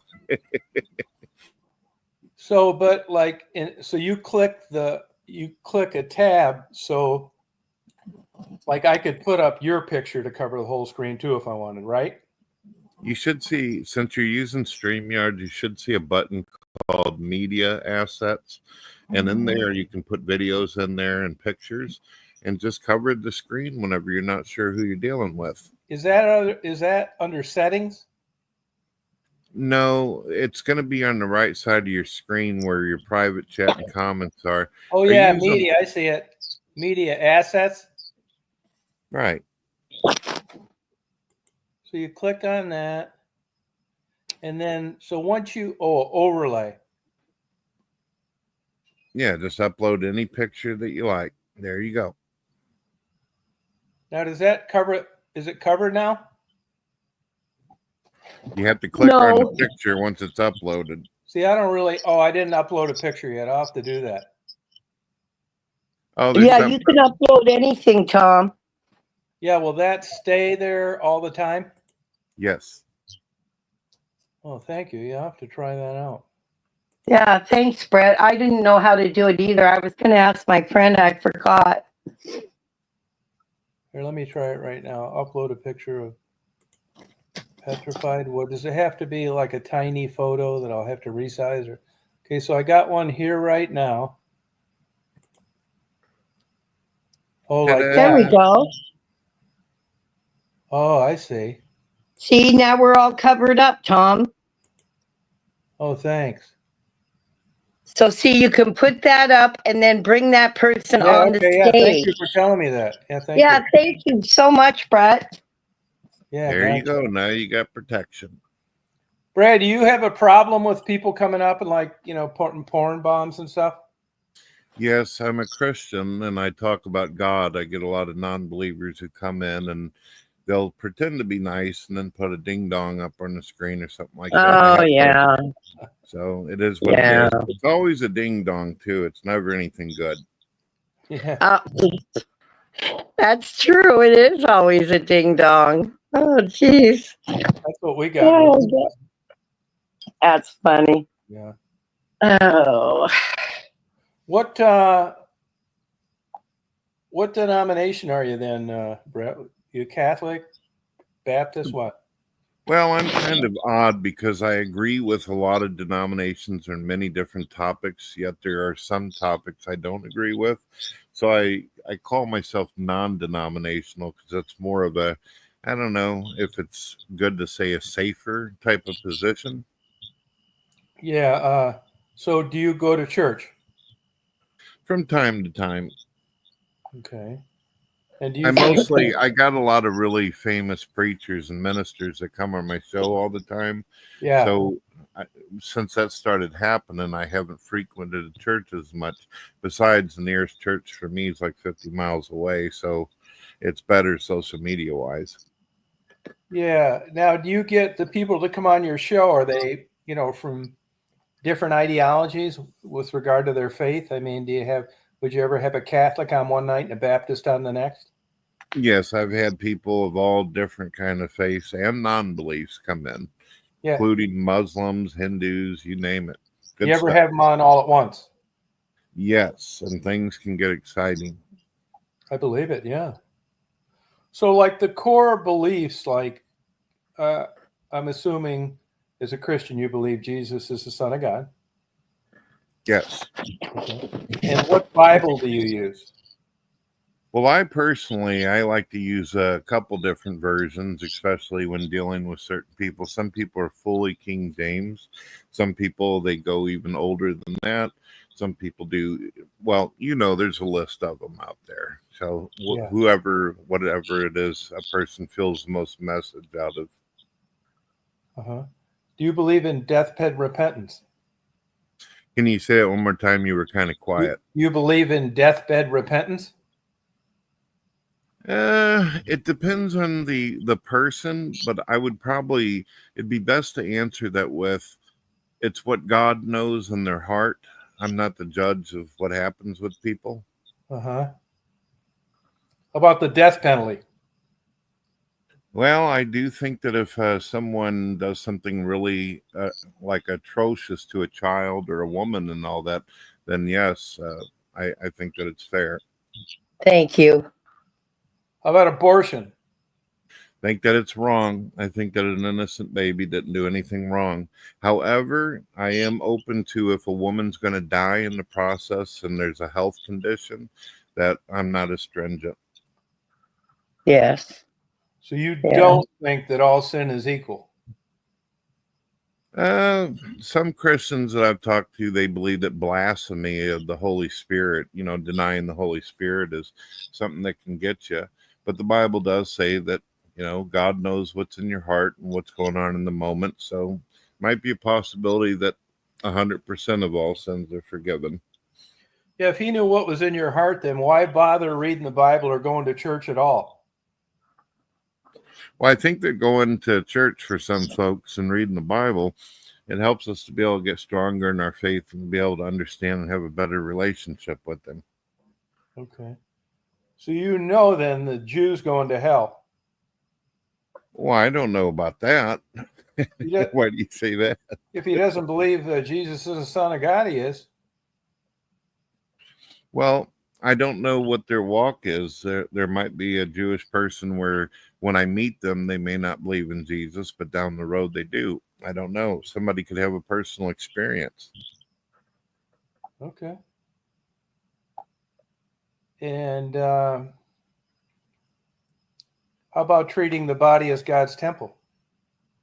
I agree with that. How about tattoos and piercing being desecration of the body? I believe that I'm not someone who's interested in tattoos, but I do get a lot of people in my room who wear tattoos and all that kind of stuff, especially atheists, and I don't really get on to them about it. Most of them already know what the Bible says about it. They just disobey it anyway. Yeah. But I mean, there's a big difference between agnostic and atheist.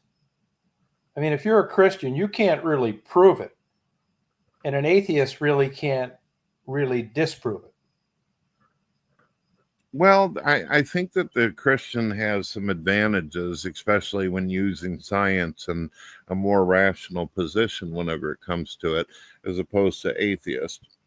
But I do listen. I'm open-minded. I hear people's thoughts. Do you believe man ever shared the earth with dinosaurs? Well, according to non-believers, they believe they walked with dinosaurs, but under a different transition through evolution. So you don't believe in evolution? No. Okay. How about the difference in man and ape? Well, there's some apes that seem pretty nice, but I wouldn't want to get lost in a jungle with them. They might thug me to death. Okay. All right. You ever seen the movie Gorillas in the Mist? Diane Flossie, wasn't it? I'm lady. not sure. No, Yeah, something like that. Some gorillas were nice, but some of them were kind of rough. Yeah, I was thinking of that today for some odd reason. They will. I would never do that. I wouldn't. They're a wild animal. I wouldn't trust them. I would never give them the opportunity to tear my head off. And there's plenty of instances where they've done that. All that stuff. Lions, tigers, whatever. How about, speaking of animals, on the ark? Two of what exactly was on there? When you consider all the animals around, did they have? Well, I do believe the flood happened. I understand that there's people out there that have a hard time believing that pairs of animals were put on an ark. I get that. But if you think about it, 90% of animals that are on the earth, actually, even in modern times, are in the ocean and the seas, if you were to count up the species. So think about it, during a flood, they wouldn't have really had that much of a problem, would they? No. Nope. Do you think they had a T-Rex on there? No, according to atheists, those things turned into chickens. You probably ate a couple T-Rexes if you ever went to KFC. Yeah, he sold that whole deal for only $1 million. They say he was the biggest jerk in the world to work for, Colonel Saunders. I don't think that chicken's that great anyway. You have those out there, Stephanie? KFC? Yeah.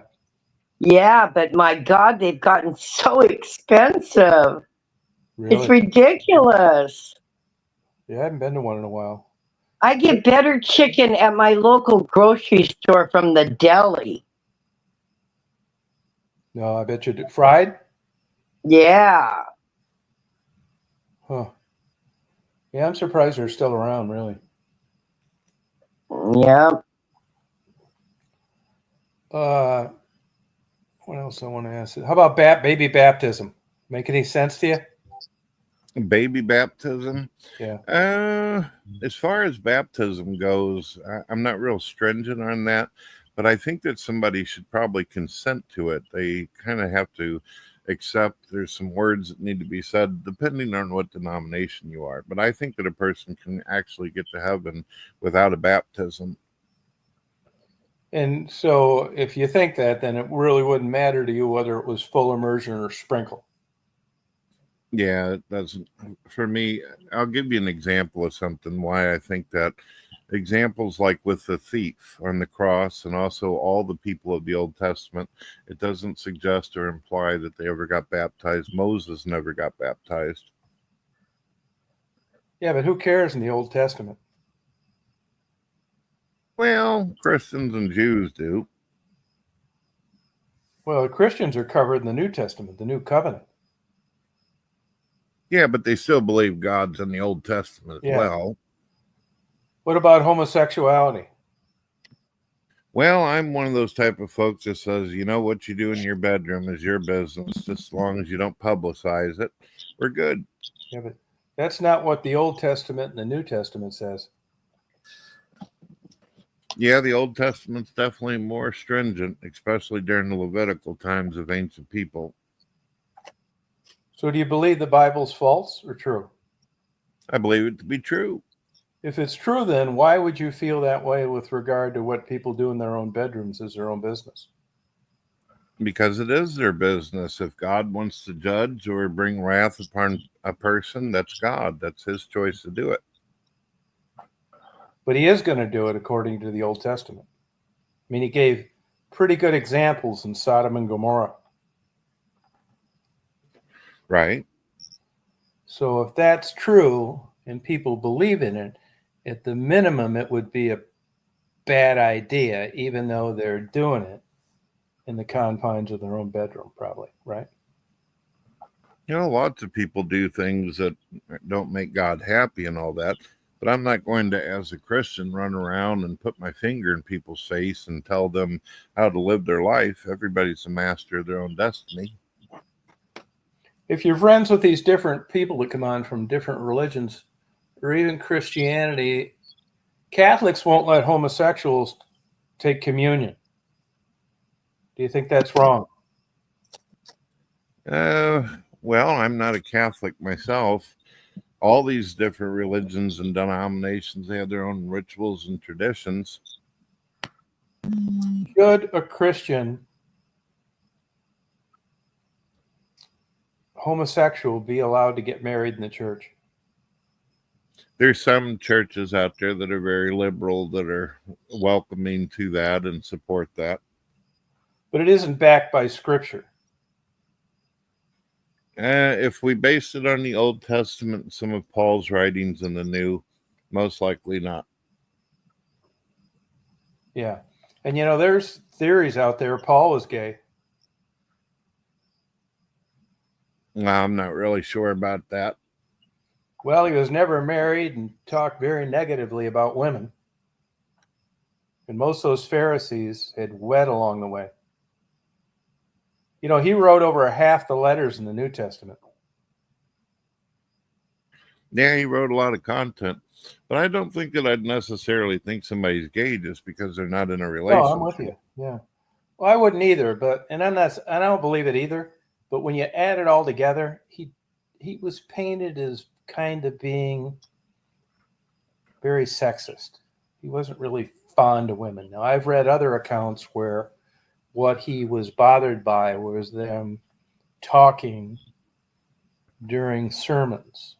They talked too much. They were rude. Now, that's different than being never married and maybe gay. So I don't know either. You know? Are you talking about the passages about women teaching and preaching? Yeah. In that particular incident, that wasn't a global commandment or law. He was irritated because the people that were talking over him were, he considered, in his perspective, uneducated and shouldn't be talking about things they didn't know. But it wasn't for all women 100%. There's many accounts in the Bible where women were considered prophets and leaders and basically queens of nations. Yeah. So you don't go to church every Sunday. No. But if you read Acts, they talk about a church is just a building until the people are there. And that's where the fellowship occurs and the witnessing, whatnot. So you do think there's a difference in not going isn't in lieu of going in any way, even if you're reading the Bible on your own, watching it on TV, whatever, right?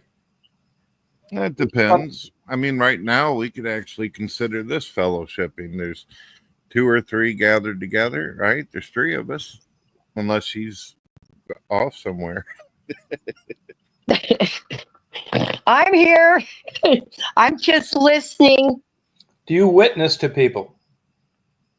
I talk to people, and at the end of the day, I just hope that people are open-minded, that there's a God, but I'm not going to force it on them. No point in doing that. That'll just cause people to stumble. Oh yeah, because religion and politics are, the 2 things that get really heated debates. You know. But would you agree that somebody is wrong out there? Agree that somebody's wrong? Yeah. The Catholic, the Methodist. I think that there's some things that I don't agree with for sure. Like what? Like, I don't think that we should pray to dead people. I don't think that we should worship engraven images. And I don't believe in going into confession booths. The reason why is I believe that we can pray directly to God. We don't need to pray to a man. No, I would agree with that. I always thought that was really weird. I agree with that too. Yeah. Yeah, the Bible talks about that. You don't need to go through any. The Catholic Church is kind of famous for that. You don't need to go through anybody. No. You can pray to him directly. Nope. Right. I believe that too. Sorry about that. I'm sorry for interrupting you, ma'am. No, go ahead. I just, I don't mean to interrupt you, Brett, but we have a question in the chat from Bruce. He wants to know what you think about the concept of Emanuel Swedenborg. Well, it doesn't ring a bell right off the top of my head. I could look it up real quick. What is that? Oh, he is I Googled the guy. He's a Swedish scientist, and he believed, here, 1 second. He believed, here we go. All creation has its origin in the divine love and wisdom, and asserted that all created things are forms and effects of specific aspects of that love and wisdom, and thus correspond on the material plane to spiritual realities, which I don't understand. Well, I say bullshit. What was his theory? Oh, his theory was the primary concept of God is that God is love. While the Bible itself discusses this, Swedenborgian theology is all in on that belief. God created out of love, and so we are literally a physical manifestation of his love. Yeah, but Christianity, it's a belief and it's a lifestyle. And there's a certain protocol that goes with it. In other words, when you see people like Oprah go on TV and say she's spiritual, when this guy tells me he's Christian, I get an idea pretty much of what he's talking about. When you're spiritual, that's soup to nuts. I mean, there's something to this dying for your sin, the Son of God. Oh, yeah. This guy, this was the 1700s. He's best known for his book on the afterlife, Heaven and Hell, 1758. I'd like to get a hold of that book. You believe in immaculate conception? Oh, the virgin birth? Yeah. Yeah. The Bible says that that's what happened, and so does the Quran. Okay. Do you believe that, Stephanie, virgin birth? I don't know. I still have a little trouble with that one. I don't know. Yeah, man. How you doing? I don't know. That's my honest answer. Okay. How about alcohol and drugs?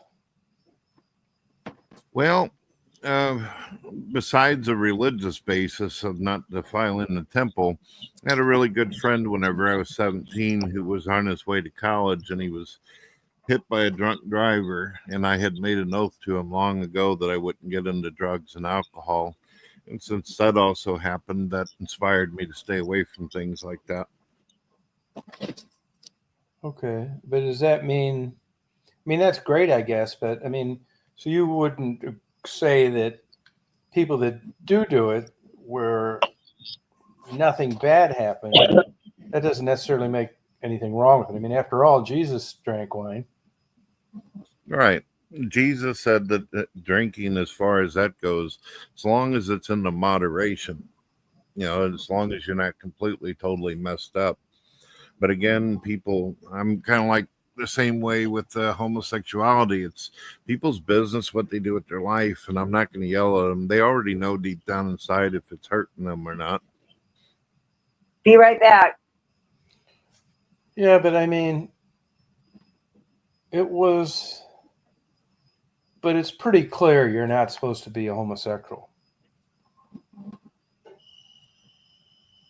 Everywhere.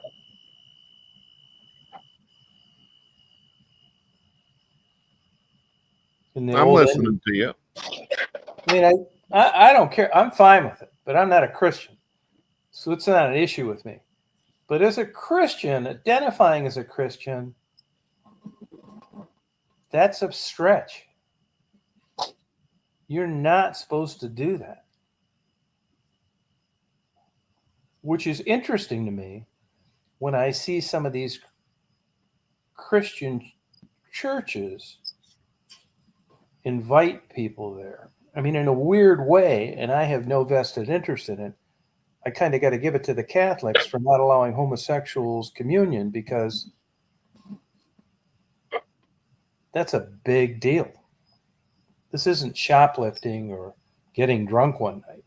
It's spelled out all over, all the time, is something that you're not supposed to do. So it's like you can't have it both ways. This is a real hot potato for the Catholic Church right now, particularly with communion. Vatican II was basically a big agreement to keep them from bashing the Methodists and the Protestants, which worked. You go away, you go your way, I'll go mine. But when it gets into homosexuality, it's pretty spelled out in the Bible. And either you believe in the Bible or you don't. You can't pick and choose what parts you agree with. It's either you're all in or you're all out. Well, like I was saying earlier to you, I know it's in the Bible. I know what it says, but the judge is God, not me. I know that there's some Christians where they think that they have the absolute right to get up on people and yell, scream, and do all that, but I'm not. Most of the homosexuals that I've met or even entered my room, most of them claim to be former Christians, so they know the rules. I don't need to remind them over and over and over. They're not stupid people. But you do believe the Bible was inspired by God? I do. And so I'm assuming you believe that it's not 100% accurate and literal. I believe the Bible to be accurate. I believe it to be true. I do believe that there is a lot of passages in the Bible that are considered what you'd refer to as hyperbole or parables or a teaching lesson. Right, but I don't know how you get around Sodom and Gomorrah. I don't.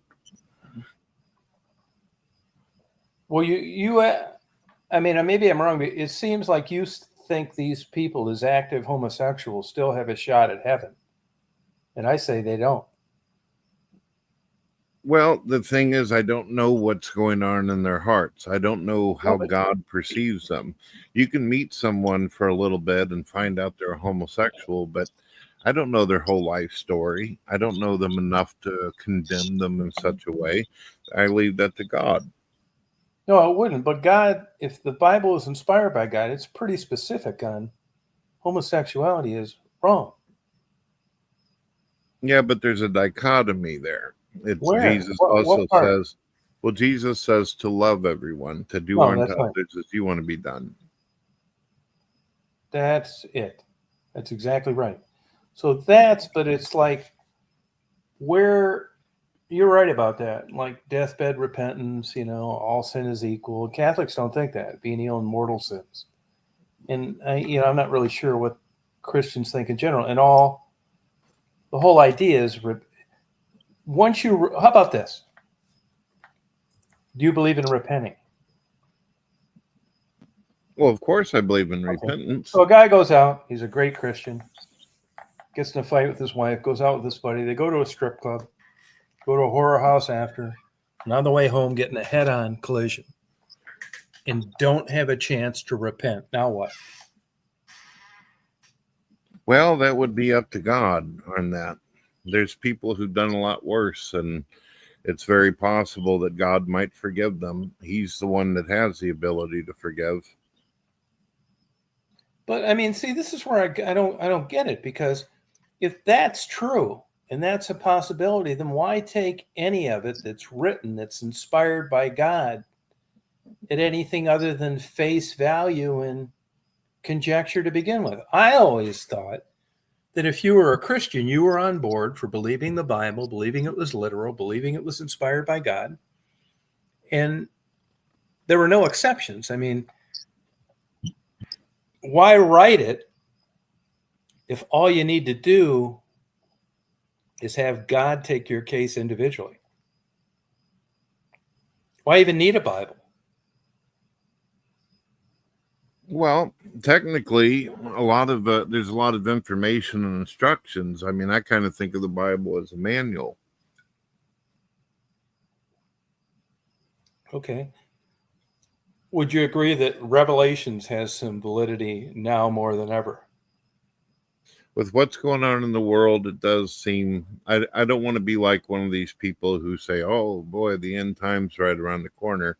Because Bible clearly says nobody knows the time or the hour. But there are a lot of things that are going on that's making me anxious for sure. Yeah.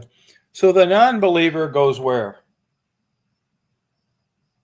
Well, as far as it depends on the non-believer. I've met some people who are very moral, who are non-believers, and they're open to the idea of God. But then there's the nihilists, the ones that like to mock and blasphemy daily. It's almost fun for them to do.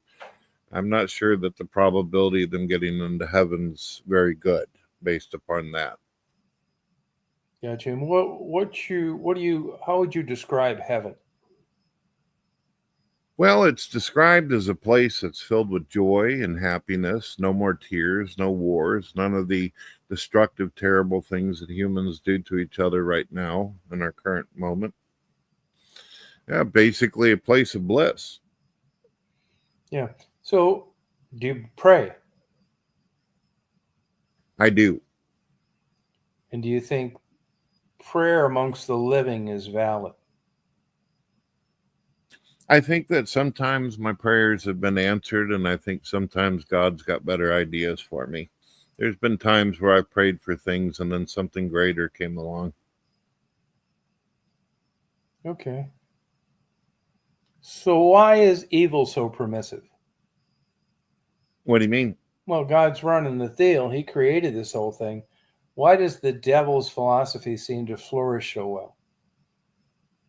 Well, the Bible says that the devil is the god of this world. Yeah, but wouldn't it seem like that would be a better place than it is?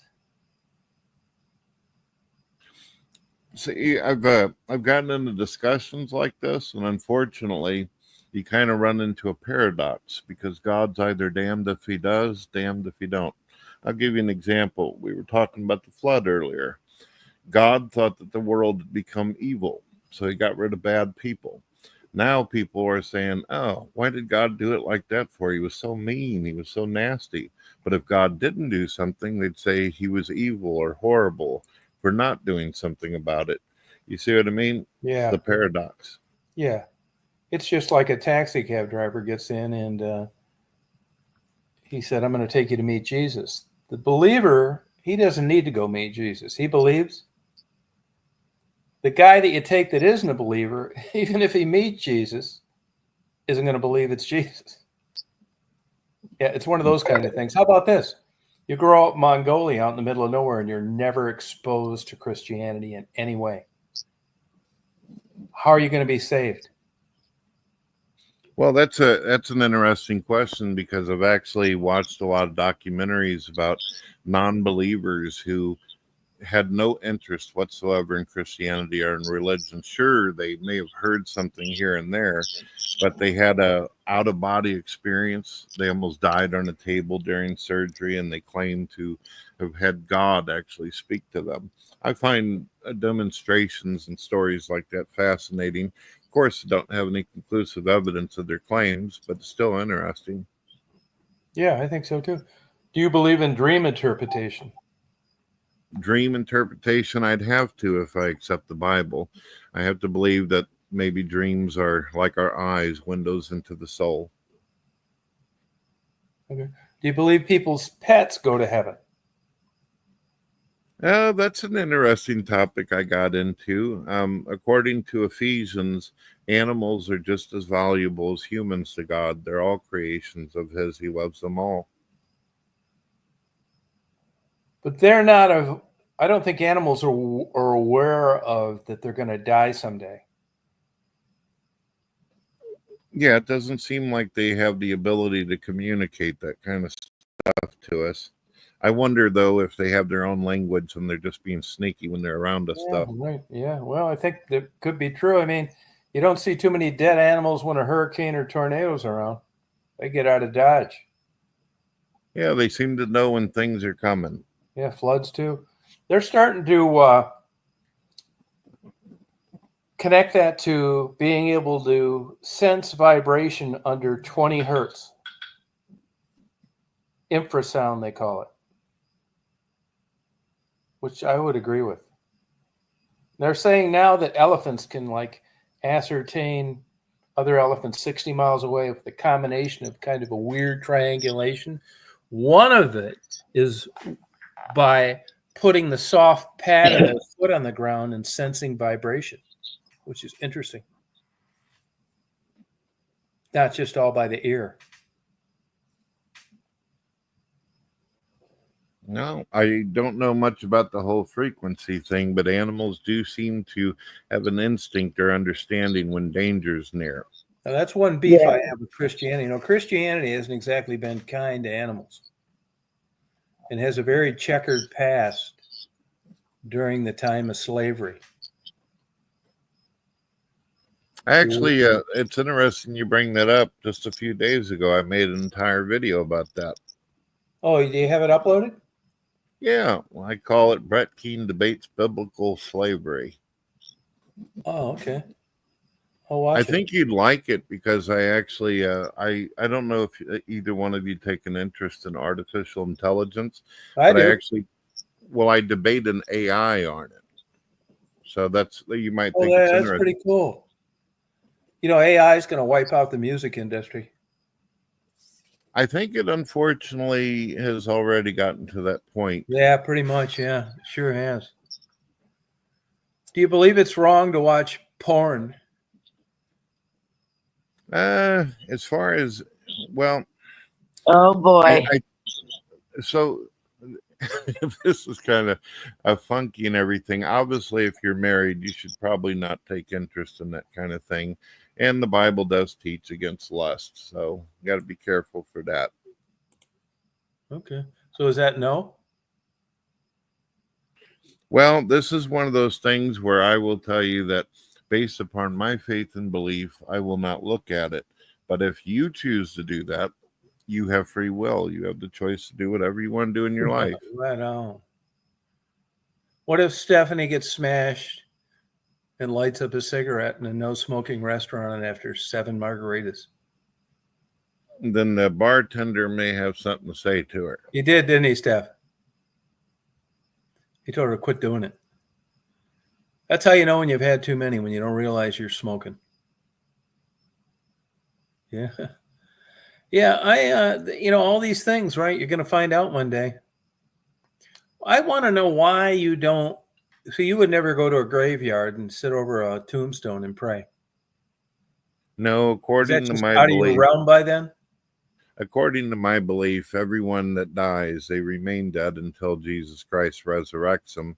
At this point, they call it the deep sleep, where we're just simply not conscious until he resurrects us. So you're saved. Saying what? You're saved, right? I consider myself, from my perspective, to be saved.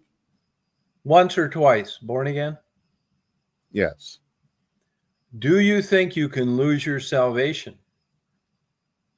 Well, that's also a debate that's been going on for about 2,000 years.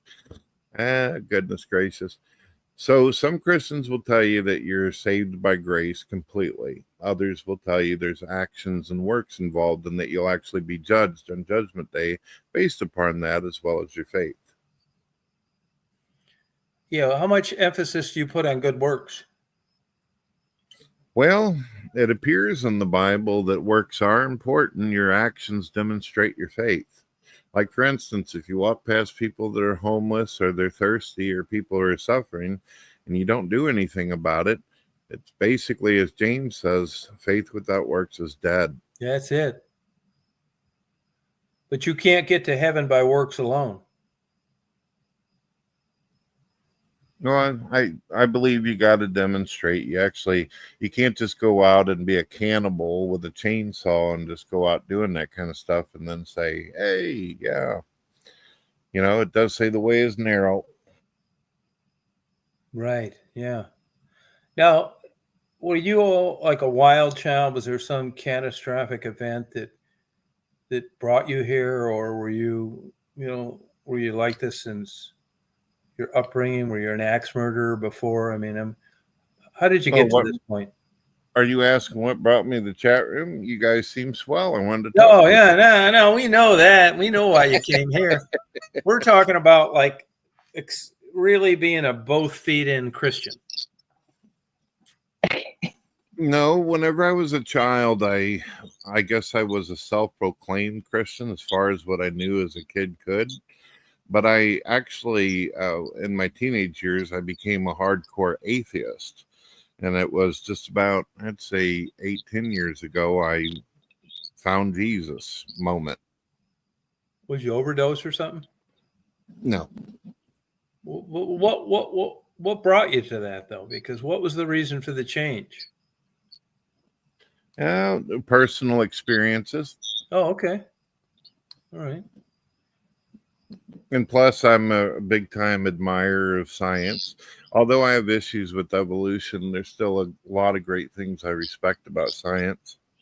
And I felt like it pointed towards an intelligent designer. How old do you think the Earth is? Me, I'm what you call an old earther. I don't believe that the Earth is under 10,000 years old.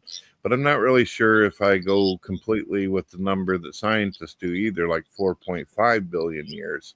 Did you know that science recently claimed that the Earth might actually be quadruple that number, and the universe might even be 40 bill? Yeah, they've done a lot with Mars too. Do you think there's other life out there? I don't see why there shouldn't be. but I do concern myself, and I bring this up with non-believers, the Fermi paradox. Oh, the Adams guy, Enrico Fermi? The Fermi paradox, are you familiar with it? I could give you a brief summary. Yeah, give me a brief summary of it. Yeah. Well, it basically questions why it is that we don't see abiogenesis or evolution on any other world besides Earth. Why is it that it appears at this point in our time why there isn't any other life? Basically, the point is, if evolution is real and spontaneous generation, then why aren't we seeing life forms inhabiting the planets around us? Well, I can tell you why. We haven't found them yet. No oxygen. No, there's nobody out. There's nobody out there. There's no life on any of these other planets. You don't think so? No. Oh, Look, see, this is what I always circle back to. Okay. Yeah. Yeah. Okay, go ahead, Tom. Yeah, Evidence. but Tom, they say there's billions and billions of planets out there. Yeah, but you know, they're already out like 200 million years with being able to detect sound. Look, I need evidence-based theory, and there is none. No, there isn't, not yet. No. I may get it broke off of my ass someday. I know.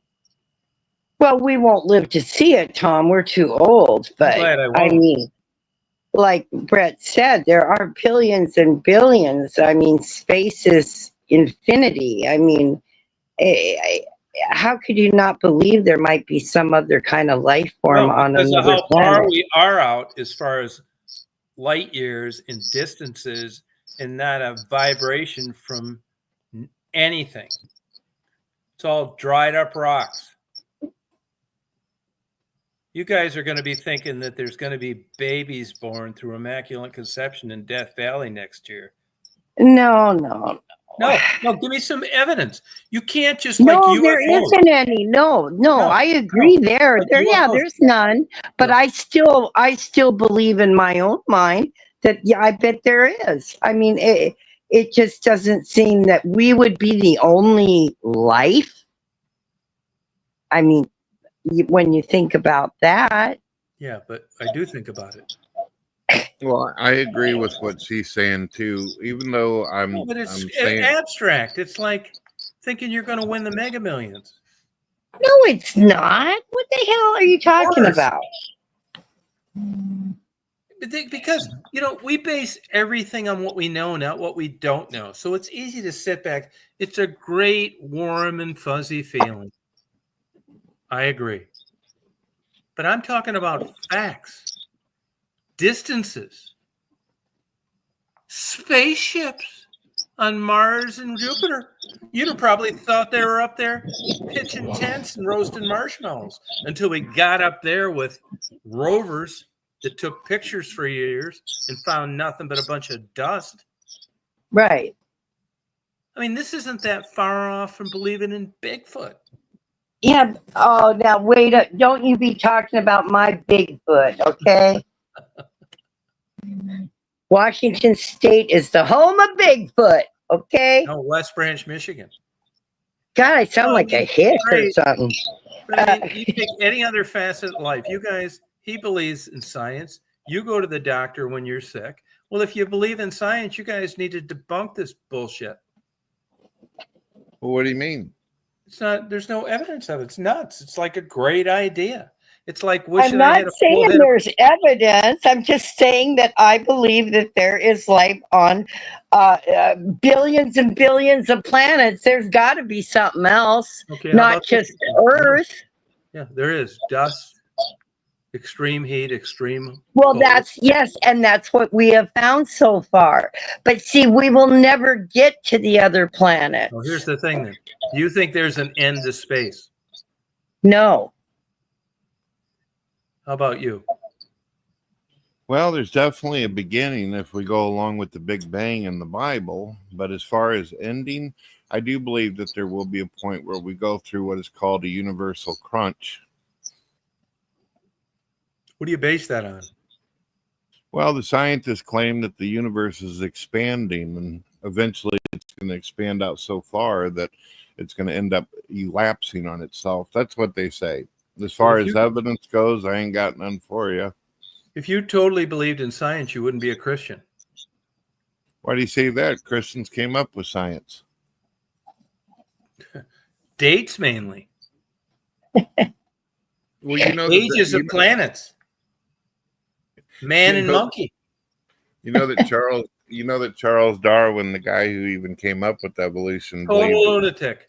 It is survival of the fittest.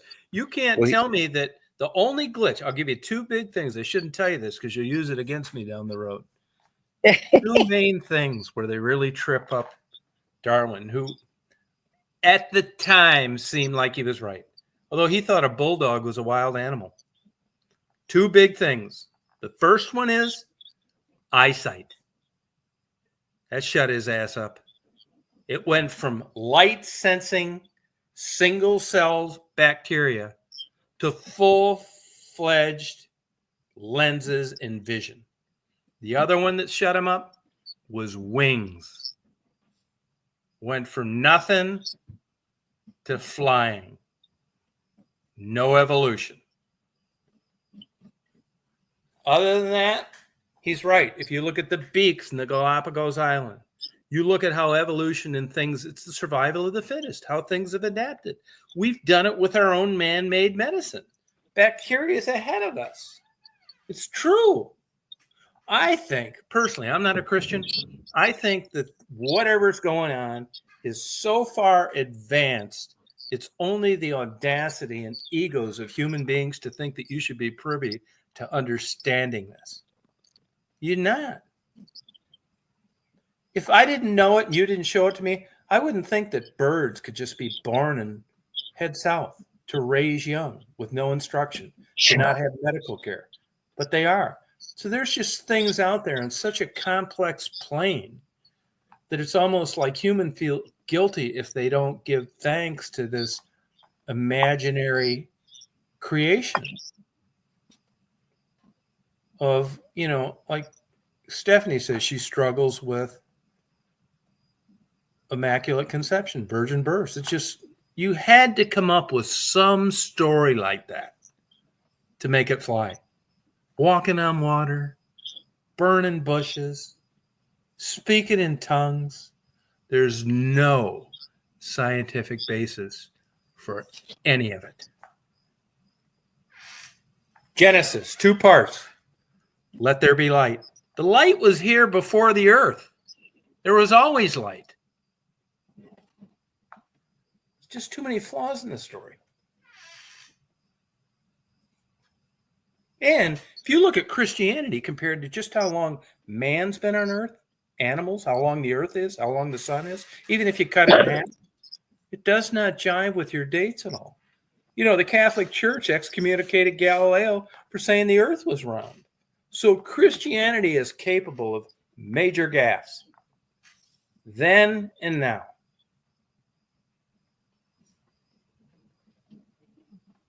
So because Christians have made some mistakes and some things, this means God isn't real? But God to who? To the Muslim, to the Christian?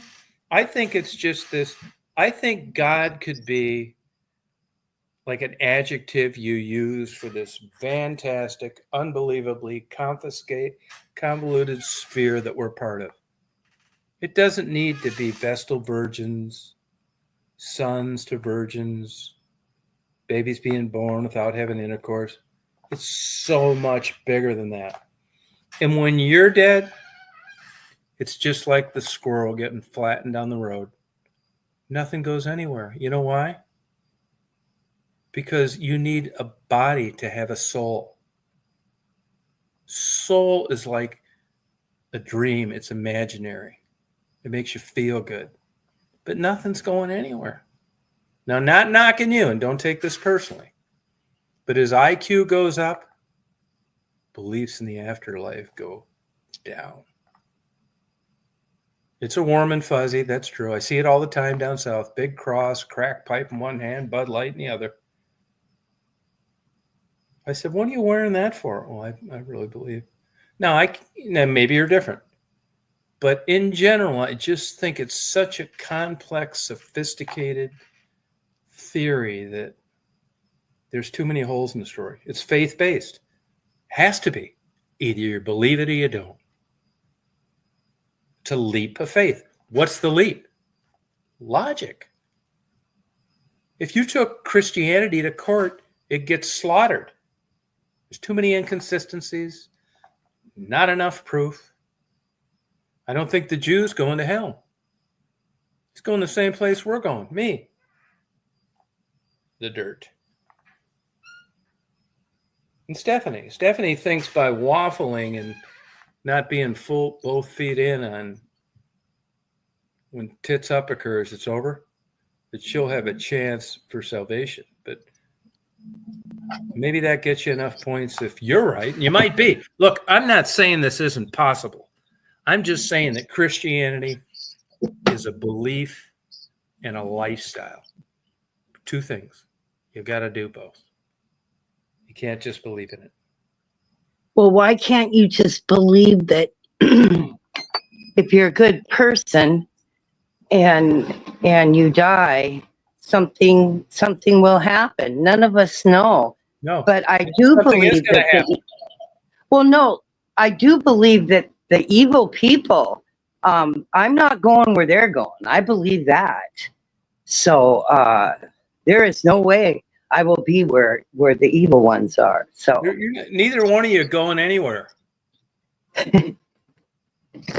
You're going like the fried egg sandwich you ate. I'm going on a trip, Tom. I'm going on an adventure. No, when it's over, it takes a physical body to create thought. And now that you're I'm looking forward to the adventure. Yeah, and I'm not saying I don't think like he thinks with interpretations of what God feels. No, it's wonderful to have all kinds of opinions. It's wonderful we can talk about it and not argue. It's great. I'm in major trouble if I'm wrong. Yeah, well, you're not going to know yet. You're not going to know. You're not going to know until you're dead. Hey, so one of my best friends was a Catholic priest for his whole life. Monsignor at the end, super great guy. I miss him so bad. Only person in my life I've ever missed. Seriously. I do. I think about it all the time. And we were really super tight. When he was dying, he had about a week to live. I went and saw him, and it's like, hey, man. He said, I know what you're going to ask me. I said, yeah. So what about it? He said, all I can say to you is, at the time it was presented to me, I took all the knowledge that I had and I went with it. And I put all my eggs in one basket. And if you did it again, I'd do the same thing. I think I'm going to heaven. And if I'm wrong, I'm wrong. That's it. Well, that's it. Yeah. You know, Mother Teresa said there are only 2 times in her life that she believed in it, all of it, 100%. And the rest of it, she was in doubt. Now, if you look at nuns, they're actually lay people. So, I mean, from a Christian perspective, who cares what Mother Teresa thought? But it's worth noting. You know? I just watched the thing tonight, man. Look, if you're right, this is what I would agree with. Believing, doing everything, believing it. I would believe that it is 100% correct related to salvation. Either you're going to heaven or you're going to hell.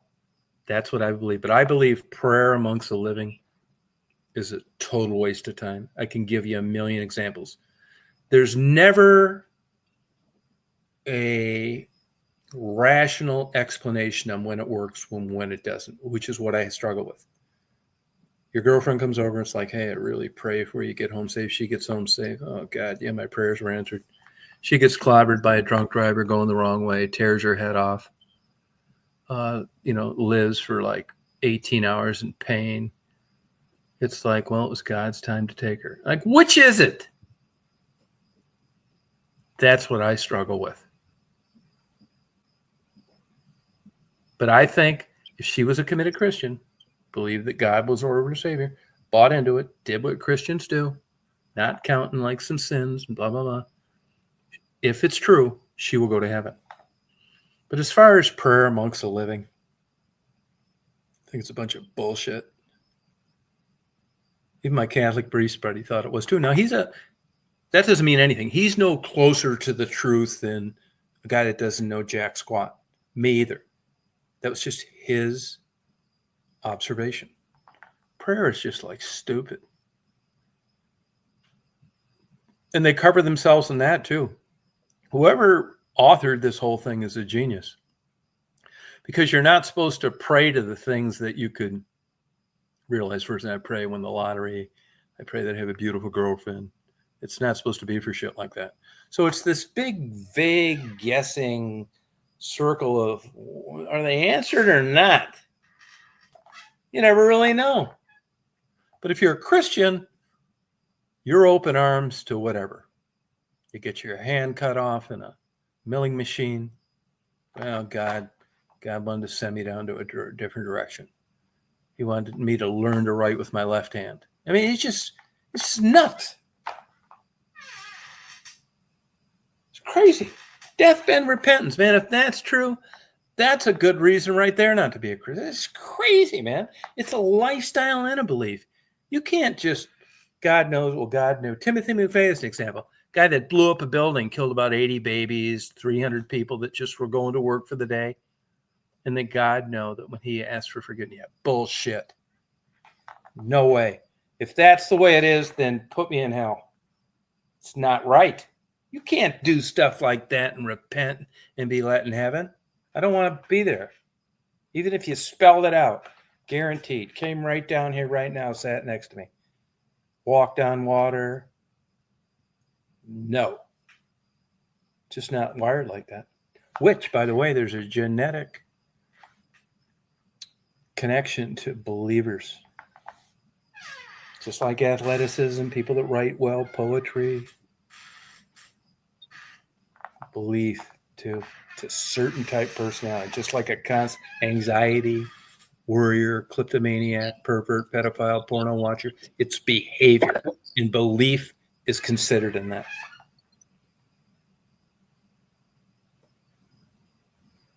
Yeah, that's my opinion.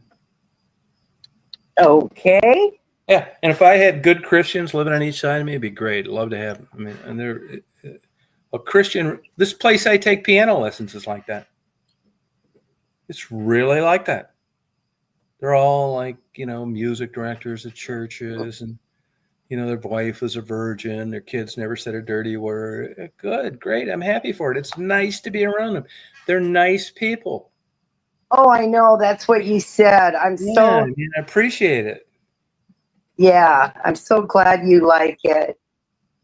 I mean, it's really like that. That black guy that preaches on the corner outside in Augusta, he's like that too.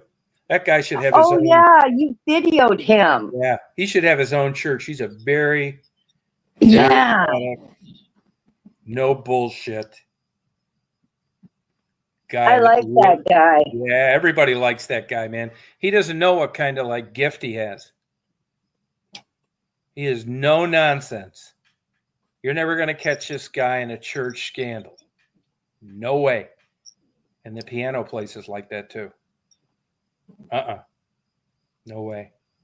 No, he would be, I would go to church services if he was the, I really have actually read quite a bit about Christianity. I just got a new book the other day about who wrote the New Testament, another take on it. And this guy is a legit Christian. None of this vague bullshit. He is not knocking you. He's not going to give the same answers you are about homosexuality.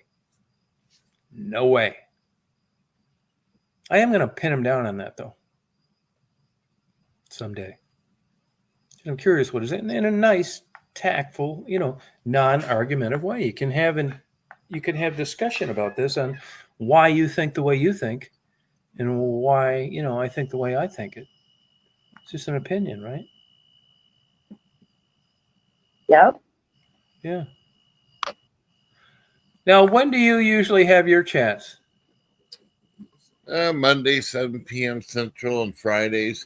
But this week I'm going to be doing a couple more because I've been co-hosting with some other folks on YouTube. Okay.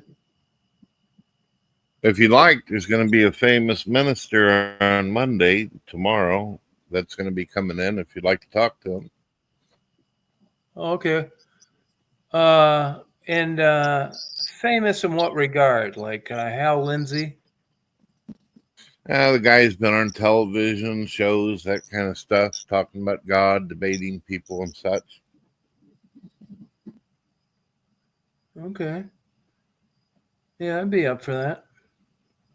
Yeah. How do you get these people to come on there? Will you get a hold of them? I'm sorry, I didn't make out what How you do you said, get ma'am. these people? How do you get these people on there? You just get a hold of them and.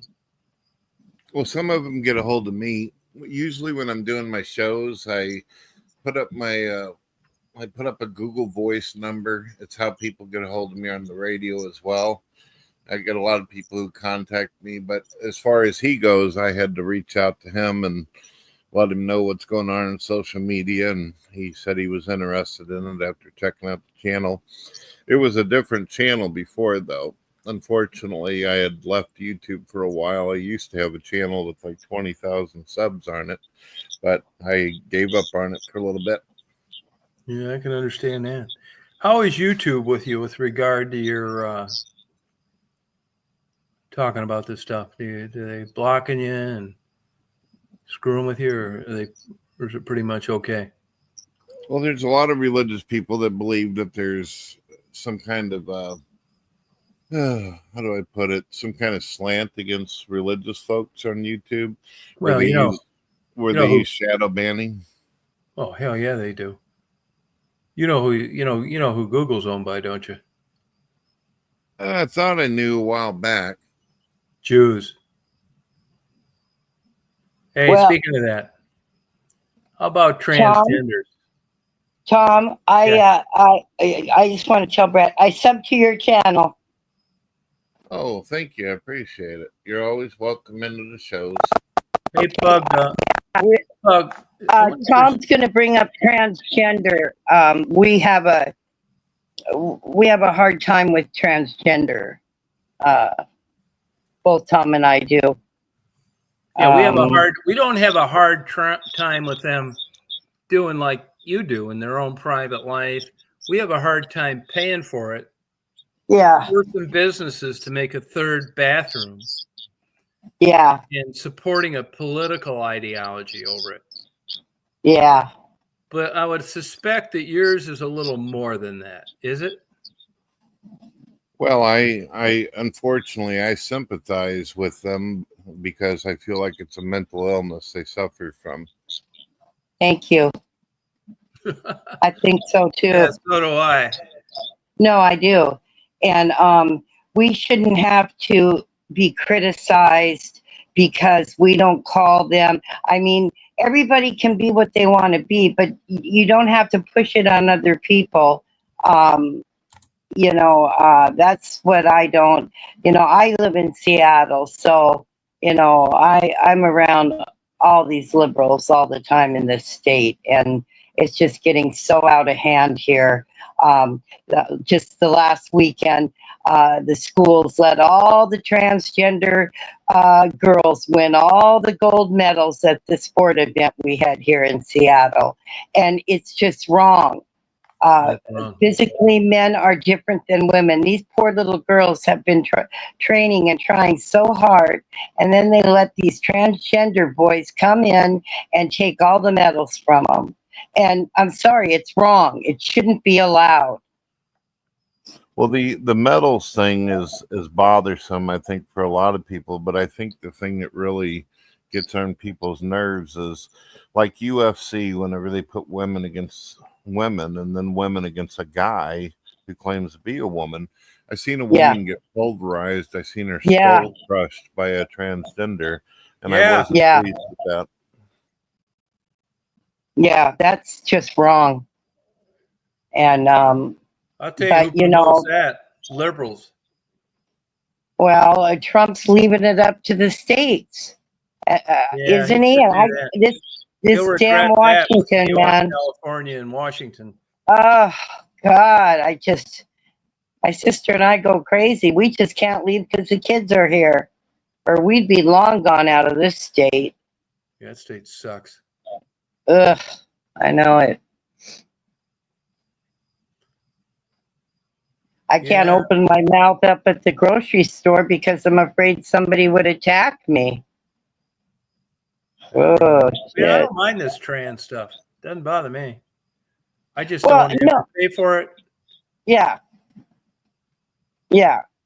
And we do, in all the ways, taxes, making the new bathrooms, the ones on government assistance, getting all those operations. But I think Trump has put a stop to that now, though, Tom. Yeah. But that was going on during, the other guy. But I think Trump has put a stop to that. We're not having to pay for that. Even ones in prison. I mean, come on. No. That was part of her running platform, to get their operations and give them something. Well, yeah, the whole thing is, if you want to do something, just pay for it yourself. I don't care if they want to mutilate their body, but if I want bigger boobs, I have to go pay for them. So, I mean, same thing. Government's not going to pay for them. So, if you want to do that, just, pay for it yourself. That's all I'm saying. I think that you guys should only pay taxes to things that you believe in and stand for. Yeah, we do. Oh, yeah. Well, we do now. We didn't before January. No. As far as the surgeries go, ma'am, my only issue is taking impressionable children in and doing this to them, the mutilation. Adults, if they want to cut themselves up like Michael Jackson, that's their choice. Exactly. But the children, I know, trans children, I know, I don't get it. When they turn 18, then maybe, they're an adult, they can do what they want. But I don't know. I guess maybe maybe I just don't understand it. Maybe I'm just too old-fashioned. I don't know. You're dating yourself.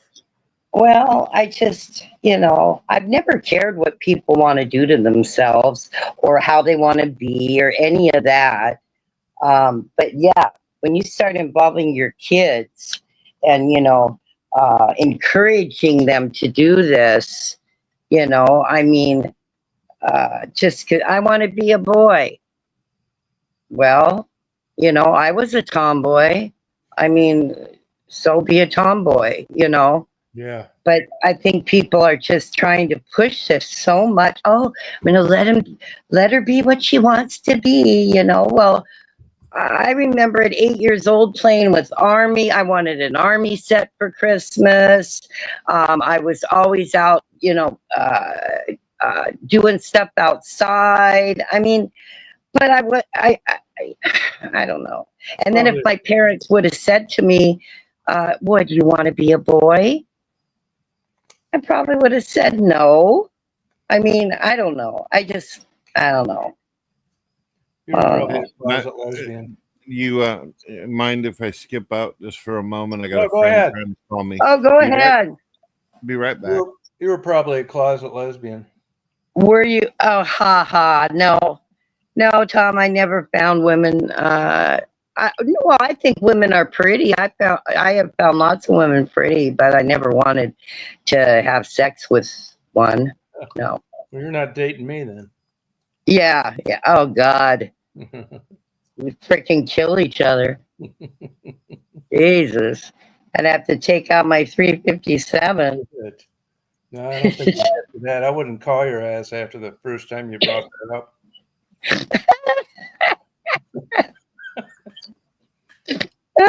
I'd call Marty and say, "What the fuck? I took this Stephanie out." Oh my God. She's drunk and she's smoking and she's waving her gun around. No, but when the young fuckers ask me my opinion on shit, I tell them, "Hey, look. I mean, I ran into a lot of women like you when I was coming up. It just seemed, it was like I realized later in life that there's people out there that are into the shit you're in. Just keep looking. What do you mean? Because you're not, you aren't. There's somebody out there that is. So if that's what you like and that's what you want, go find it. It's out there. Guys, girls, everything. Who are you talking to? Anybody. You know, just sometimes dating is like the luck of the draw. Who you happen to run into at this point in your life. Yeah, it sure is. Unfortunately, I ran into a bunch of people like you. Yeah.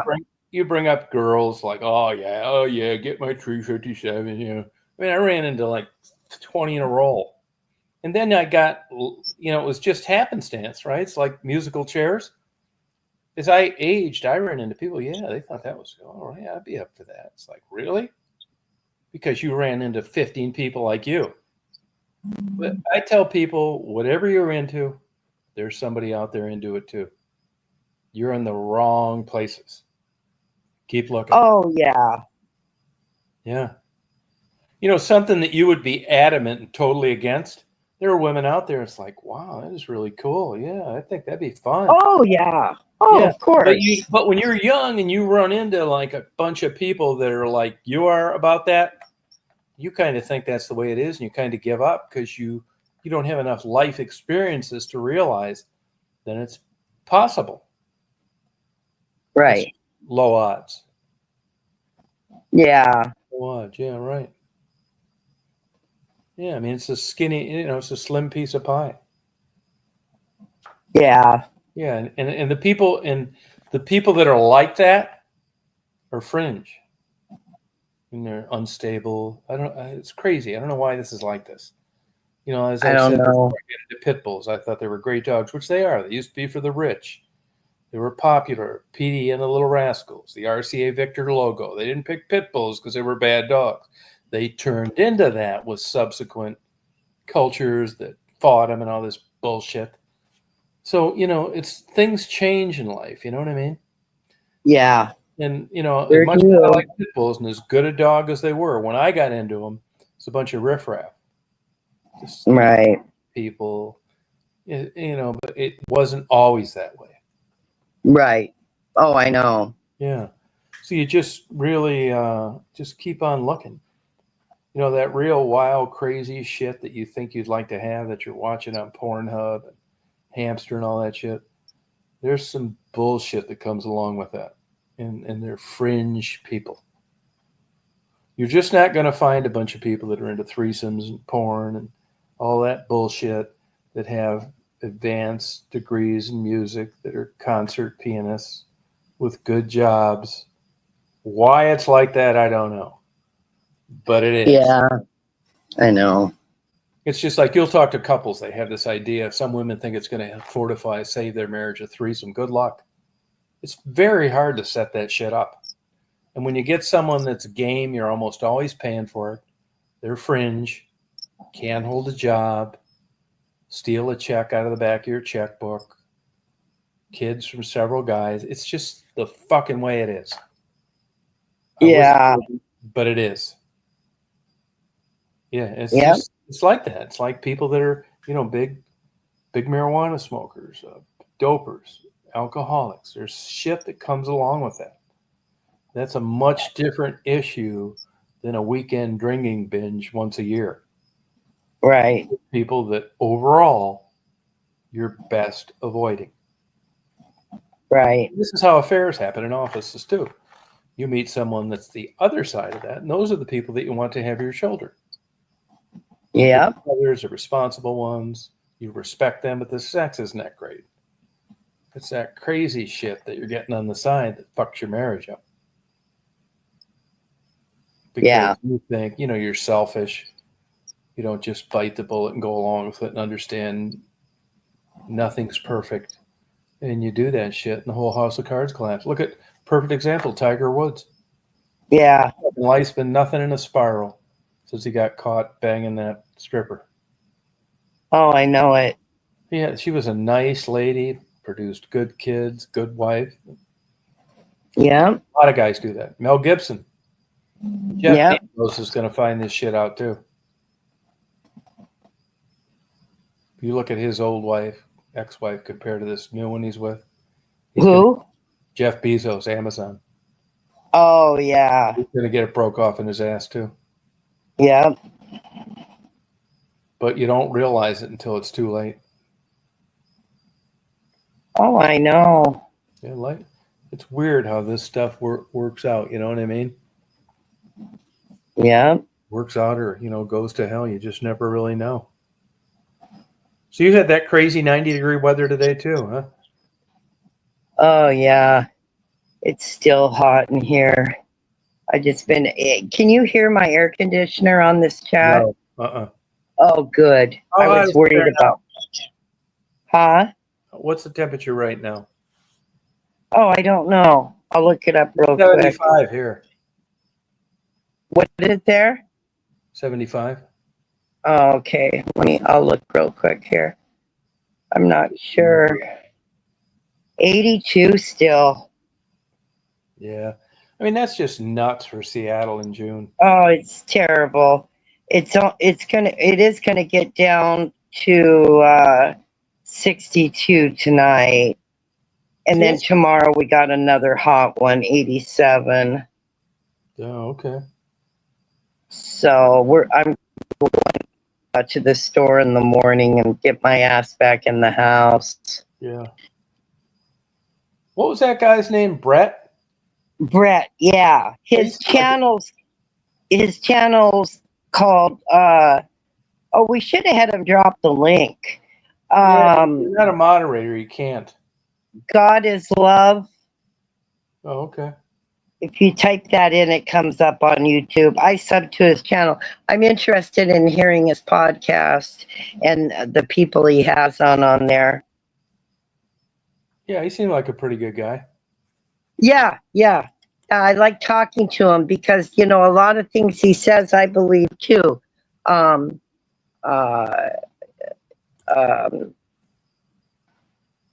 What people do is their own business and, so I think he's a pretty liberal, pretty liberal in religion. Yeah. Which is good because I don't think religion has to be a specific, you have to do this or you have to do all this or you're going to hell. I've never believed that. And, I only went to church up until I was, let's see, and I was baptized too as a baby in the Lutheran church. And, the Lutheran church was very strict. My mother said when she was young, they couldn't play cards. Of course, they couldn't drink. But anyway, I think I was up to like 12 years old. I went to church and then I just said, I don't want to go. So that's Satan getting to you. Yep. I was ready to party. I mean, I like this Brett guy, but I don't think it's like that as a Christian. You just can't say you're a Christian. Yeah, but what about all these people that say they're Christians and they do all this shit? No, they're in the same boat he is. But you can't, just because you're in your own bedroom doesn't mean you can turn a blind eye to what Christianity is about. And I just think it's nonsense that Jesus is going to, stray away from the Bible all of a sudden that was inspired by him and God and give you a free pass for stuff that's very clear that you shouldn't have been doing. I don't buy that. But I don't give a fuck either because I'm not a Christian. So I'm not going anyway. But he should be concerned. Yeah, Really I liberal. can't really talk about religion, Tom, because I don't know that much about it. So that's why I just listen. I mean, I would sound stupid. I can just tell you, what I think will happen when I die. And, a lot of old You people die, become religious because they're afraid to die. you're going to be stuffed into a coffin or incinerated, and that's it. Yeah, but my soul is going somewhere good. That's the same reason you're believing in life in other planets. That's right, Tom. Take it or leave it. Right, that's it. Are you still my friend? Yeah, sure. It's up to you. I hope you're right, actually. More than that. Well, see, none of us will know. Now, you and I will be dead, so we'll never know if there's. No, you're right. But I'm pretty sure it's tits up. It's over. Are you there? You done this. Hey, did you have some more family problems Oh, yeah. since I talked to you? Yeah. God. But she's supposed to go tomorrow. Oh, okay. So, and then I, of course, talked to her and everything. And then it's been 3 hours since I talked to her. So yes, I was worried. It was in the back of my mind. What is she doing? But she just texted me about 10 minutes ago. She took an edible that she got from work and she fell asleep. So I believe her. I don't think she's drinking. She's not typing like she's drinking. Yeah. Yeah, because she is completely different. Even in text message, I can tell. And she's not. So I'm just praying she'll just stay, be good till tomorrow morning and she's leaving. So. Oh, okay. Yeah. Yep. She doesn't have a ride. It's 30 miles away. The Uber costs $70, but my sister's gonna Uber her there. What happened to her car? Well, she's going in, so she can't have a car. They don't have a place for cars. Oh, okay. Yeah. Okay. But while Susie had to Uber her home from the last one, she was only there for one day. And then and it was $72 to Uber her home. How far is that? 29 miles. And it was that much, huh? Yeah. Yeah, How it far was. is that ride you get Uber to when you go to the store? $5. And that's how much it is? For 1 mile, yeah. Oh, for 1 mile. Yeah, it's 1 mile to the store right by my house. So is that about what Uber gets, $5 a mile? Well, let's see. What's 29 into 72? Let me get my calculator. No, that'd be like $2.25 a mile. Only reason I'm asking because I'm going to go down the Everglades. Uh-huh. And I might need to take a Uber 5 miles, and I was already wondering what it cost me. It's about 2.25 a mile. Oh, that's not bad. No, and you know what? When you're in a pinch, I mean, I think it's great. So. Oh, good. Yeah. But now if I want to go to Walmart, it's $10. And that's one way. How far is that? That's almost two. I think that's two miles from my house. Oh, okay. But that's one way trip, so. That pisses me off paying that when I get like a nice seafood dinner or something. Fucking $40 for that shit. Oh, I know. I think all the shit I could buy. I only took an Uber once. That was in January in Kissimmee. Uh-huh. Yeah. Yeah, well, it's not bad. Like I said, Uber and Amazon, thank God for that for me. Yeah, When Lucy brings up when you Lucy, don't have a car, I mean, you're kind of fucked, yeah, Lucid brought up a good point. That's crazy. They don't have a parking lot available for patients at rehab. It's kind of true. Oh, Lucid, it's not rehab, it's detox first. Yeah, but they should still have a parking lot there too. Yeah. I'm glad I never got hooked on that shit. Mm. Yeah, I know it. Does anybody have any idea what Maddie's doing? No. I don't How go. the hell is that girl on there all the time and Maddie's still not? And it's her channel. Well, didn't someone say she was in jail? Yeah, but that was like for fucking what? That was a long time ago. Oh, was it? Yeah. Yeah, I don't know. how Has she's jail. anyone in the chat seen Maddie or know anything about what's going on with her?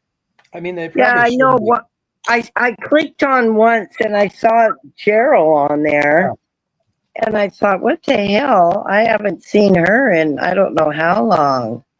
I mean, you can imagine a fucked up bonding that's occurred between those two.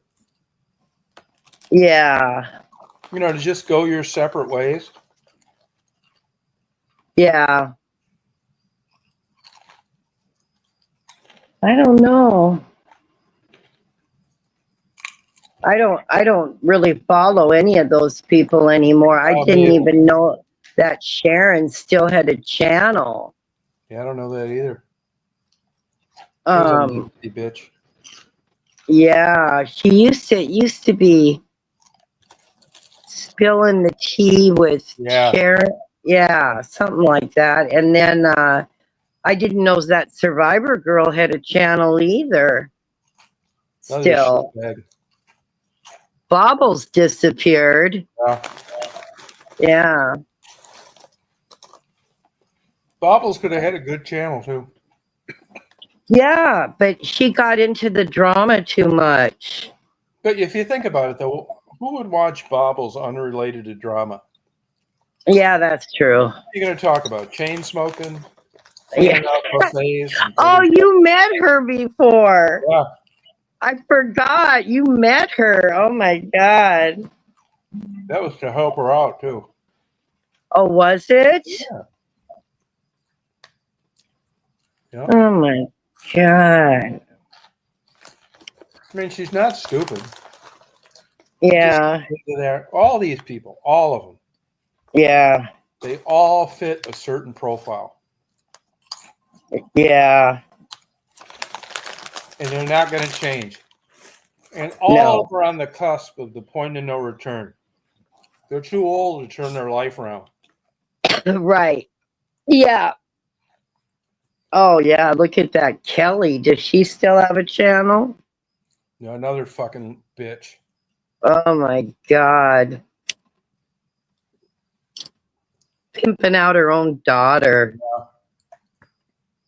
I mean, if I had a daughter, and I had to do that, I'd say, you stay home and I'll go out and get us some money. Yeah. That's what a mother does. Yeah, I know. Oh my God. Yeah. That was terrible. And she One of the worst wasn't. people I've ever met in my life. Yeah. Oh, here's old liberal Anthony on here. Oh, hi, Anthony. Anthony, Go come on up ICE. here. Go Anthony, come ICE. up here and talk to us. We're not abolishing ICE. As a matter of fact, No. we're going to come up there tomorrow morning and we're going to deport you. We need more ICE. Anthony's like a definite left winger. Oh, is he? We're going to bring the National Guard up to West Branch, Anthony. Get on up here, Anthony. I want to hear your opinion. Anthony. Click on that link. Click on the link. Come on, Anthony. Come on. Stand proud for your party. Yep. He's been awful shy lately. Oh, has he? Yeah. Oh, well, that's I just okay. talked to him the other day for the first time in probably 6 months. Oh, really? Yeah. He must be busy. Yeah, he's big in the Democrat club up there. Ah, forming a group, huh? Yeah. I think Well, Anthony's Anthony, got some I think he's got some position up there in the Democratic club. oh, good Yeah. for you. Yeah. Just, Anthony, do not dye your hair purple, please. Yeah. Anthony does not drink or smoke marijuana. Oh, boy, good job. Yeah. He's got a clear head. Yeah. He'd be a good politician. Yep. He'll be a Trumpster soon. I'm still working on him. Yep. Trump never took a drink in his life. He isn't a drinker at all, is he? He's never had a drink. No, he's never smoked either. Huh. Nope. Maybe it's probably why him and Elon didn't get along. He didn't want to hit those mushrooms. Yeah, maybe. I wonder if that's true about Musk. What? Doing mushrooms and different drugs and stuff. Because they were really getting on his ass about that. Well, he did ketamine.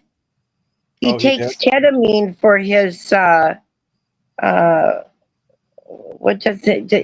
Because he has problems. He does. So, and I read that article that he did take ketamine under a doctor's supervision. Huh, yeah. Yeah, I wonder about that. Yeah, I should Google that. Did you get it from Mark Krapka? Yeah. Hey, yeah, Mark was in here earlier. I don't know what he's been doing. Mark did a live a couple nights ago. Yeah, I saw that later. I get him after the fact. I sent him some Led Zeppelin CDs about a week ago. I got to tell him I'm afraid to say hi in his chat. No, they wouldn't mind you, but me They would. were all there. Yeah, they would me. Oh, no, I don't. He wouldn't. He's like that. But Mark's such a nice guy. Yeah. He's willing to damage his channel over like nothing. Right. And they know you know me, and that's bad enough. Yeah, I know it. It's just, you're considerate enough to like, he's a nice enough guy to say hi, good to see you, and it's like the worst fucking thing he could do for his channel. Yeah, I know it. That's just why. come over there. We're friends. Yeah, I guarantee if I go on there, about 80% of those people are going to sign off. Yeah, I know it. So I don't want to do that. I don't want to put them in that position. Yeah, I know. Come on, Anthony. You got James. Stephanie wants you up here. I want you up there. Lucid Dreams like to see you. Come on up. Tom won't tear you up too bad, Anthony. I never criticized him on his no political beliefs. I used to love your videos, Anthony, when you and Tom would go out and eat. Yeah, I'll call him up right now. Those were good videos. I'll call him up right now. That's my entertainment, though. I like to go out to dinner, breakfast, lunch. I like it too. I mean, there's certain shit you just don't want to screw with. Right. Like salsa and pico de gallo. Who wants to chop all that shit up? Oh, God, I know. I always buy the pre-made stuff from the produce. Yeah, I do too. Yeah. He's not answering his phone. He knows I'll tell him to come on up here. Yeah, Anthony's a good, he can debate things either way. Okay, honey, I love you. Who are you talking to? Oh, did you hear me? Yeah. Oh, my little Mason Oh. sent me a text. I might try to call you in the morning. Bye.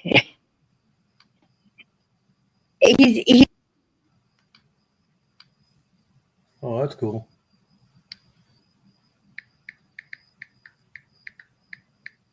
Oh, that's nice. You guys all signing off? Anthony came in? No, he wouldn't. He wouldn't come up. I tried to get him to come up. James just ran over a frog. Yeah, I know. I just missed 3 turtles coming from Hilton Head the other night. 3 different kinds: a slider, a musk, and a box. Slider, a musk, and a box. Boy, that was fast. I thought I was going to sit there for a moment backstage. Oh, no, I don't screw around, man. Once we Oh, know anyway, Tom, my little nephew, Mason. Okay, he Susie put on his tablet where he can call, FaceTime us. Yeah. And so he sent me a message that said, I might call you in the morning, Tata. Bye. And so he's getting better at reading. He's kind of slow. Yeah. And so I always just send him voice messages and then he can listen to them. Oh, that's and sweet. that's what I was saying. Okay, I love you. Bye. It wasn't to you, Tom. Are you sure? You sure? I thought it was some 90-year-old sugar daddy. No, it's my little nephew. Oh, okay. Oh God, when Susie first put that on their tablets, oh my God, Tom, they kept calling us and calling us. Yeah, I it's mean, fun for 'em. oh yeah, but now at least the novelty has worn off a little bit. So he knows I go to bed usually around this time. So, oh, I can't hear you. I'll be right back, Tom. Okay. I don't know if you knew this, but did you know that you could actually edit your screen, how you want the cams to lay out? Yeah. Yeah, I've done that a few times. Yeah, to me, it didn't really matter, unless somebody couldn't see him or something like that, Now, are you on StreamYard? Huh? Do you use StreamYard? Kind of in a way. I stream through OBS so I can have the fancy looking screen, but I use OBS so people can come in and voice chat through it. Oh, what is that, OBS? What is that? It's like a recording streaming program where you're able to add like images and video.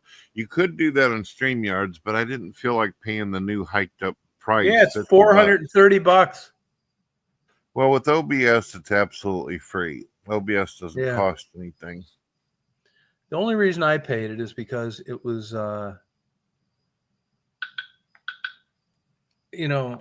idiot proof, and I guess I was willing to pay for it. But a lot of people I see on chats and stuff that use StreamYard and they don't pay for it. I don't know how you keep getting away with that long term. And you know what?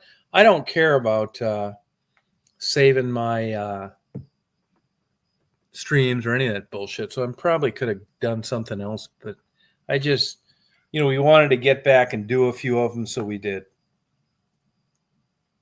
Stupid though. I think it's not worth it. But it kind of is, because we're actually talking and it's not, logging us off and that kind of crap. But I think it costs too much. It used to be $25 a month. A while back they were ran by other people. I think their company was bought. Oh, is that what happened? Yeah, I remember talking to them through customer support, and I said, look, $25 for this crap, and I don't hardly even use it. And they said, well, we could give you a discount. And I said, well, it depends on how much you tickle my ears if I'm going to go for it. And they said $10. So I was a couple of years ago able to do $10, but then they hiked it to $50. It's like, hell no with that. So I went for OBS. I don't blame you. Shit, yeah. I can't figure out why YouTube hasn't went with their own thing. For a while I could go on there and I could do a YouTube on the phone and invite somebody else to be 2 people, which it generally is, me and Stephanie. But you couldn't have 3, like you wouldn't have been able to do it.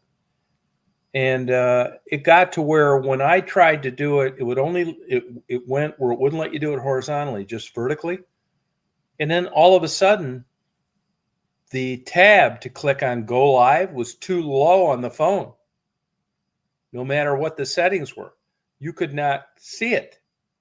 And then I just got frustrated, pissed off. And I thought, so I went ahead and just did StreamYard. A couple years back, they used to have something called Google Plus where you could bring in like a bunch of people, but for some reason they got rid of that. And before that, they had video responses, which was really neat. Hey, what's your tell me that somebody's asking me for your link in unless you're a moderator, you can't post a link. And if I try to get it through opening another screen through YouTube, all bets are off. So they should be able to click on my name right there. I just had an arrow. Click on his name right there, God TV Radio.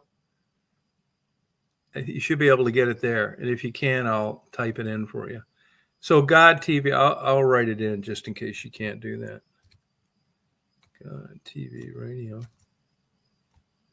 Okay, where are you at? In the Midwest somewhere? 17 miles south of St. Louis, Missouri. Oh, yeah, I did a ton of surveillance down there, both sides, Missouri and Illinois. I like that area. You get down around the Mississippi a lot? Not as much. Used to when I was younger. Yeah. I like St. Louis. You ever go up in the Arch? No, Heights and me don't agree. Okay. You ever get over to Alton, Illinois? Yeah, I've been to Illinois before. Okay. Here's Stephanie. Yeah, well, that's cool. That area kind of stays the same down around where you're at. It's pretty chill. I like it though. What type work do you do for a living in your life? A couple different things. I run the radio. I'm also a musician and a graphic designer. And the other stuff I can't put out there personally. I've got too many people who like to drop my docs. Oh, yeah, I know how that is. Yeah. What do you play in music? Kind of what you call a musically inclined person. Guitars, keyboard. I can do bass, drums. I do a lot of the material myself. Oh, good. Do you upload anything? Yeah, if you go to the front of my YouTube channel, the very first playlist is 20 tracks of my first album. I let people listen to it for free. Oh, cool. Did you ever like play in bars and stuff like that? When I was younger, used to do things with my brother, but my brother was more into heavier type of material, is where I wanted to do like many different genres. I like doing rock, but I also like doing blues and soft stuff, not just always like heavy metal type of material, which is where his vision was. Yeah. How'd life turn out for him? It turned out just fine, and he was doing really well. Unfortunately, he came down with being a diabetic that needed the needles and all that, and it's exhausting to try to go on the road and do that. Yeah. Yeah, you're right about that. Is he still around? Yeah, he's still around. He's my second youngest sibling. I've been trying to help him get to a point where he can do his music through social media and make money that way, but he hates it. He likes the idea of wanting to go out and tour, but he's not physically able to do too much of that or he'll get sick. Oh, okay. Yeah. Yeah. Well, that's too bad. His mind tells him something different, but his body tells him a completely different story once he gets to going. Oh, isn't that the truth? I live with that every day, honey. My mind is not match my body. Is he a type 1? Was he born a diabetic? No, he got all the way up to about 30 years old before he got hit with this. And it was crazy because my cousin's got it. My wife, she's got A, where she just has to take a pill from time to time and watch herself. Him, though, he's got the needles. He's got to wear this damn box that always breaks down on him. Yeah. Oh, my God. Now, how old is he now?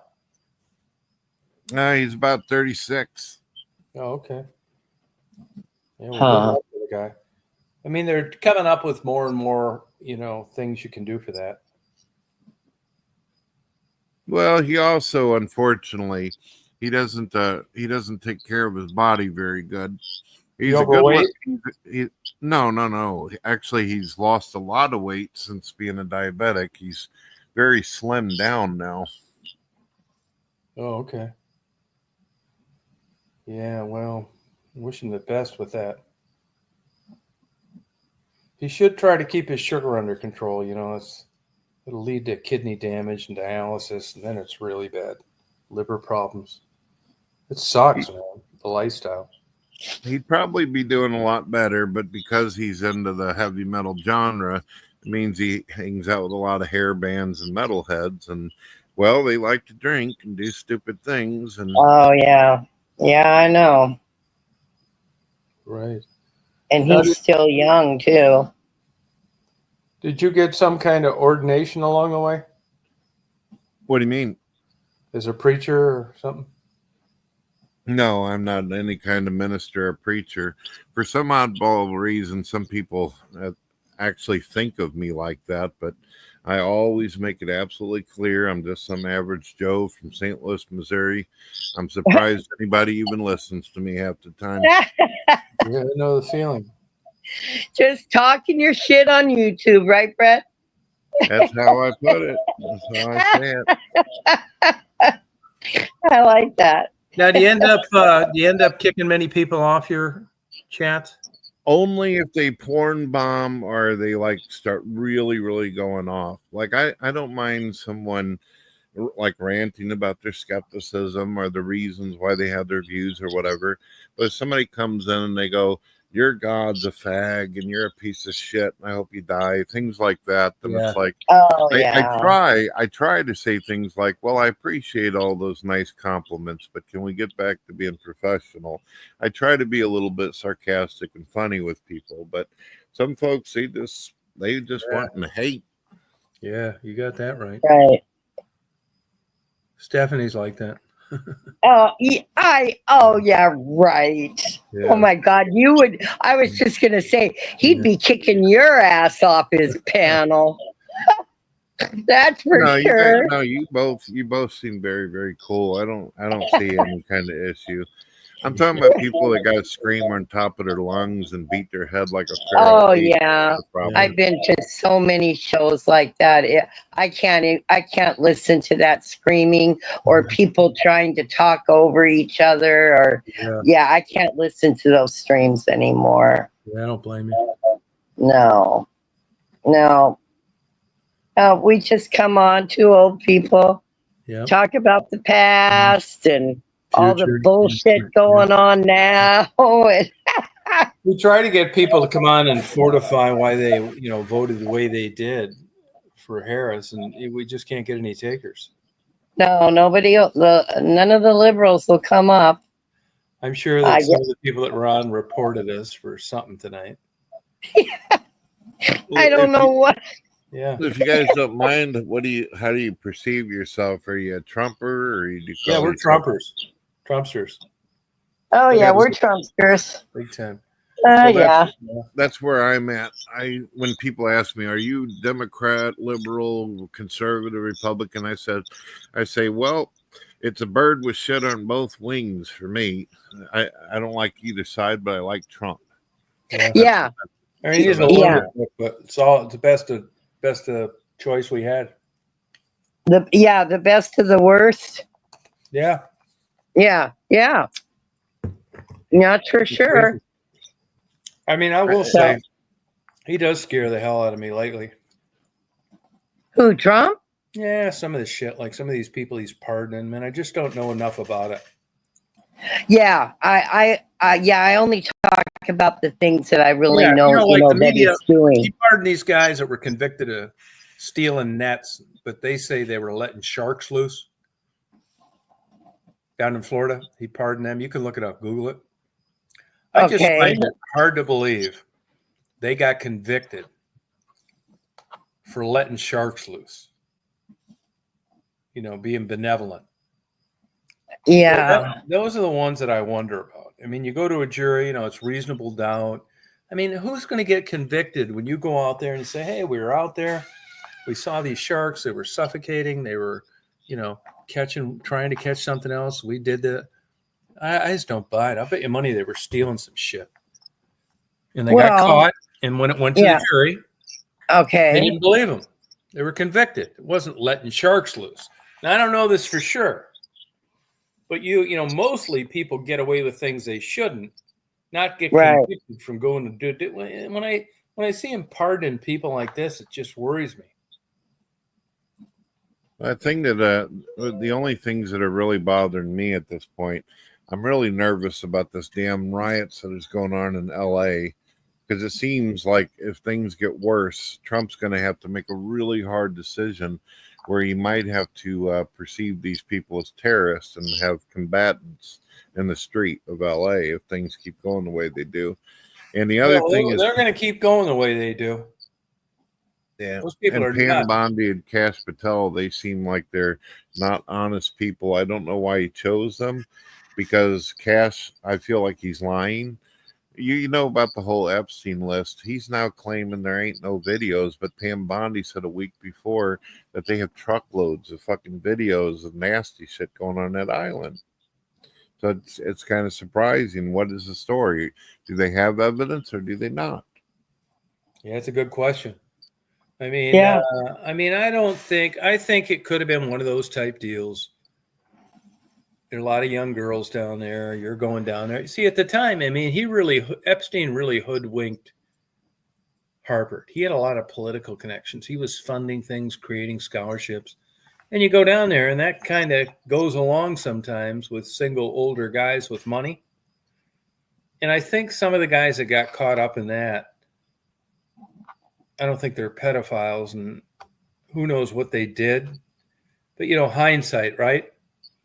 I mean, you're going to these parties, you're not doing anything, you're having a couple beers, you're looking around, and nothing seems to really be wrong. Kind of like the Art Kelly, P. Diddy thing. I mean, these guys were like, you might not have been a fan of theirs, but, for 15 to 20 years, they left the trap open. And then one day they decided to go after him. Epstein, I mean, who knows what's going on there? I mean, if I was a betting man, I'd say the CIA took him out. Oh, definitely. He didn't commit suicide. Yeah. I mean, they made it look like that, but all the guards were at lunch. Yeah. That's the problem, though. That's the problem. Cash Patel, which is his guy that he put in lead of FBI, is saying that, he did kill himself. That's the issue. I mean, everybody on the planet thinks that's bullshit. I agree with you guys, but he's saying no. And Pam Bondi says that they had a truckload of videos. See, I don't give a damn if it was just an island and there was some, women that were 18 and up. They were adults. Exactly. Yeah. My problem is when the Pam Bondi, who works for Trump, says that they have child trafficking and that these children were used and abused. So where's the evidence? Why ain't the list dropped? Yeah, where's the evidence? Yeah. And I think that if I had to guess, I would say that the videos they had was just another iron in the fire of Epstein, leaning on these guys to not charge them and, using the political influence. It's like, well, now that you're going to charge me with underage women, let me send you a copy of these DVDs that Donald Trump down here 15 years ago. I mean, it's suspicious. Greg Norman, Alan Dershowitz, Prince Andrew, Bill Clinton. I mean, if you look at the list, Kennedy, why Trump picked this Kennedy clown? I don't understand either. Oh, yeah. I don't know. Yeah, I mean, it just stinks. Yeah. I think it was for political reasons. For some reason, besides Trump, there was, Robert Kennedy Jr., I guess is what his name is. He was very popular with the independents, and people thought, this would be a great idea if you combine the two. Yeah. So, there it is. But as far as the problem with the whole Epstein thing is, one of Trump's people said they got all this evidence. Then the FBI guy comes out a week later and says, "Oh no, there's no evidence at all. There's nothing." And he did kill himself. So it's like, wait a minute, these two work for Trump. Are they not talking? Are they not on the phone with each other? What's happening here? Yeah. Oh yeah, I know. We don't know what to believe, but that's bullshit. He killed himself. Everybody knows that. They didn't want him to start naming names. Yeah, it would have made sense if he did, though, because that guy was never getting out. Oh yeah. Oh yeah. No. But I mean, just the way that he did it too doesn't seem possible. And he didn't do anything different at the end than he'd be doing 15 years before that. Nobody did anything. Right. Yeah, who knows? But I think there's been enough time now to where shit, it's all probably been destroyed. I mean, if it hasn't coming up by now, why would you expect it to come up down the road? Yeah. Yeah, I don't see I it think there's happening. people that were trying to do the right thing, and I don't know, I think it's a combination of everything. People getting murdered, like Epstein. If you were a prison director or whatever, or the guy that searched the warrant, and you had all this evidence stored in a locker somewhere, and it's like, hey, look, here's $2 million cash. Can that shit. They do it. Yeah. Yeah, I mean, everybody has a price. Yeah. I know. Because it's But just no, this if it was like a normal guy or a congressman or a senator, they'd have been kicked out of office by now and in prison. Yeah. Been how long since Epstein's even been dead? It's been a long time. The way I found out about the LA thing is this girl was at Janet's show today, and she lives in LA, and they have martial law down there right now. Yeah. And martial law, and they were told to stay in their houses, and she was very scared. She said that the people were just going crazy, but that's LA for you. Yeah.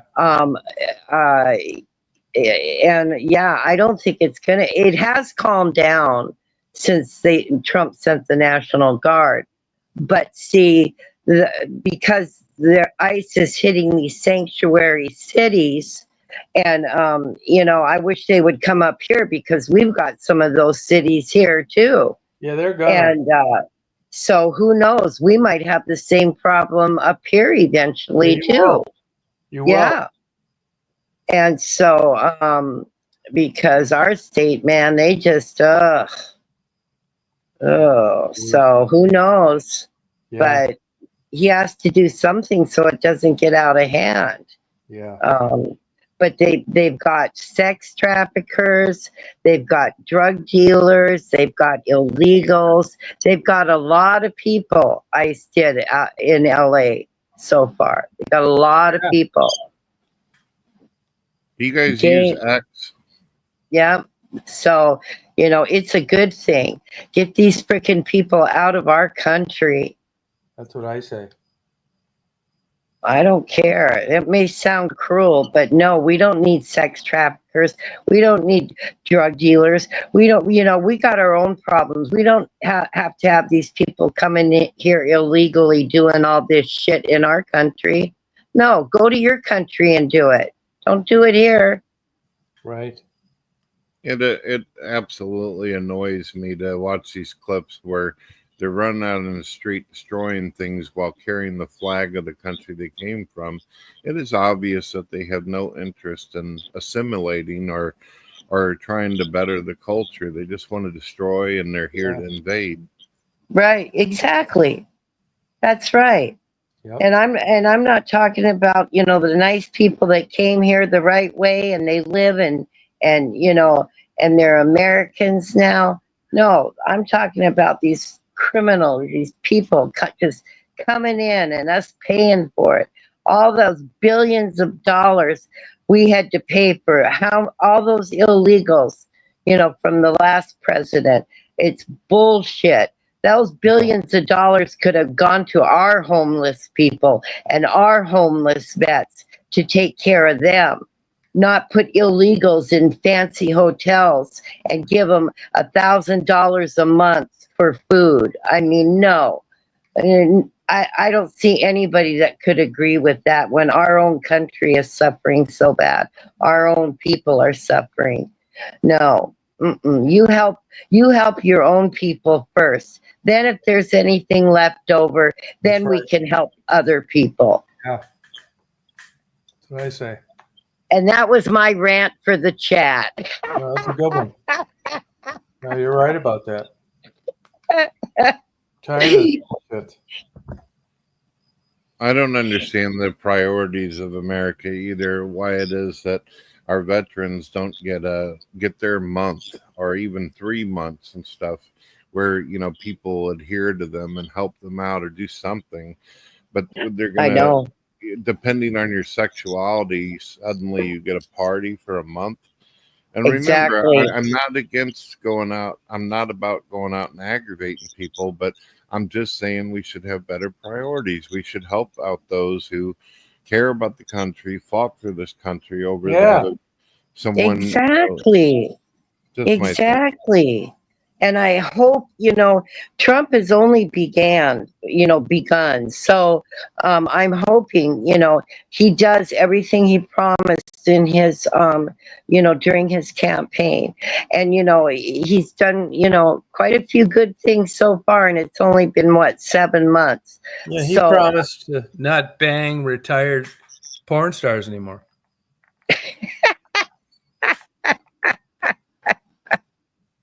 Stop. Well, that's a start. You know what? Just stop.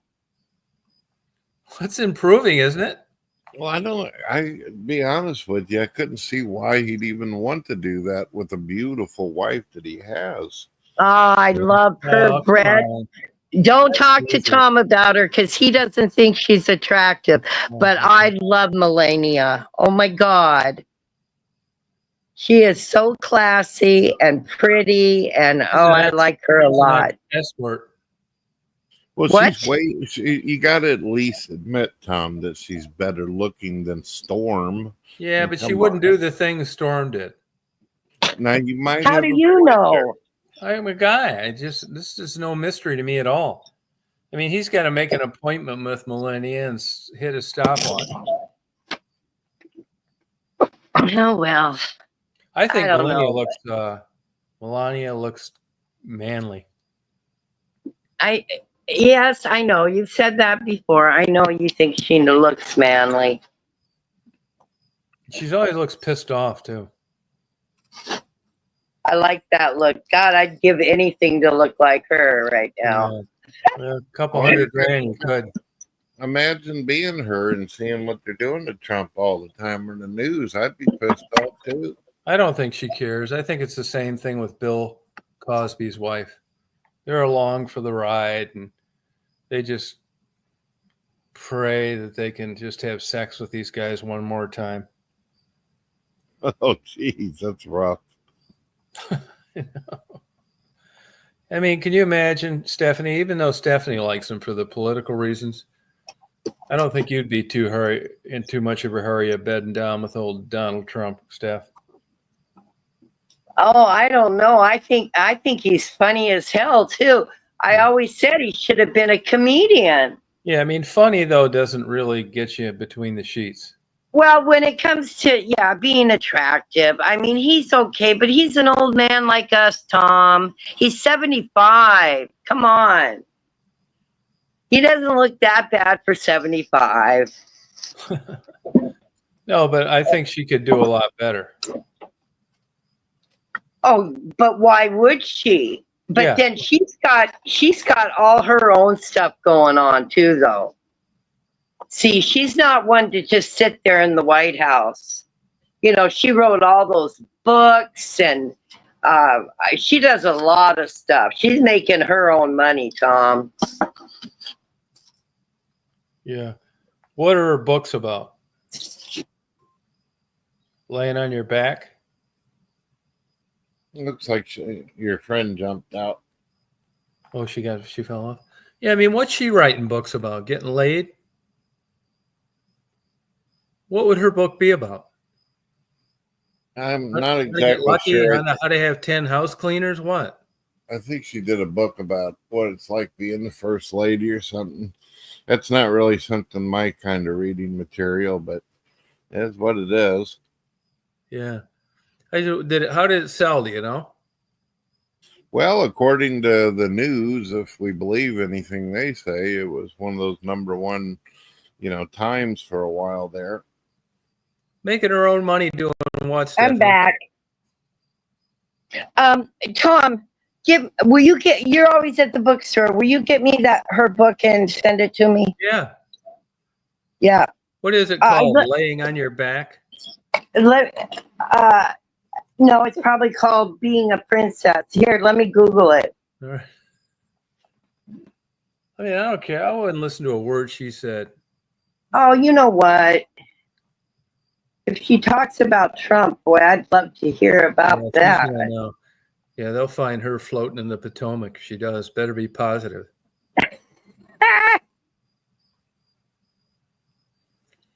How would he meet her anyway? Through an escort service? She's 55 years old.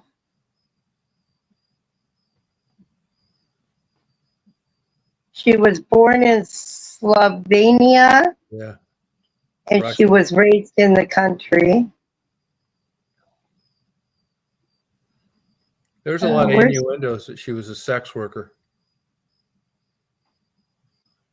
Well, with her look, she could be a sex worker. What are you talking about? I don't think she's that good looking. Oh, here we go. Okay. Which one was the number? Oh, God, she's got a lot of books. I think the one that number one was the one that is named after herself. It's called Melinda. 10. I bet she didn't write one bit about any of them. Well, that's normally how it works with celebrities. Yeah, that's right. Yeah. People. It's going to be Melania with the person that really wrote it. My God, Seymour. I counted 25 and it said Seymour. She's been writing books since 2020. Yeah, about the time she hooked up with not being able to work anymore. What'd she do before that? Wash clothes at a commercial laundry? I don't know. 25 books. About what? I don't know. She's lucky to write a 1,500 word essay about anything, like peeling potatoes with dull tools before I got here. Okay, the one I want is just called Melena. Yeah, I'll get it for you. Oh, thanks, Tom. Yeah. Melena, who cares? She's got a sketchy background, too. Oh, you can't tell me you don't think she's pretty. I don't. Looks like my God, her picture. No, it's all like Photoshop, makeup. You saw her with no clothes on and no makeup, you'd run. 55 is 55. No, I doubt 55 is 55. Tell her to do one of those go naked thing like these other actresses are doing. She wouldn't do that for $100 million. She'd just look like an old Slovakian bag. Oh my God, Tom, stop. The hell? We are old, okay? It's a babushka carrying around 2 big wicker baskets full of potatoes. Only reason she looks like she does is because of photographers, heavy makeup, and plastic surgery. Well, all that wouldn't even help me at this point in my life. So help Joan Rivers. Look at Dolly Parton. Oh God, they couldn't fix me for nothing. That's for sure. I think you put about 450 in your face. You'd look great. You know what, Tom? Yeah. What about you? Yeah. Shit. Why is it always the women that are old and ugly? Why don't you think I go out with men my age? I don't want a gross old man. Shit. I don't blame you. Oh, God. I'm old, but I don't want to date old men.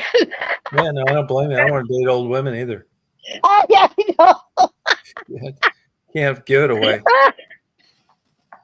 Oh my God! And I couldn't get anybody young, so that's why I'm giving up. Yeah, I don't blame you. Oh shit! No, it's a transition people go through. They end up figuring it out eventually, you know.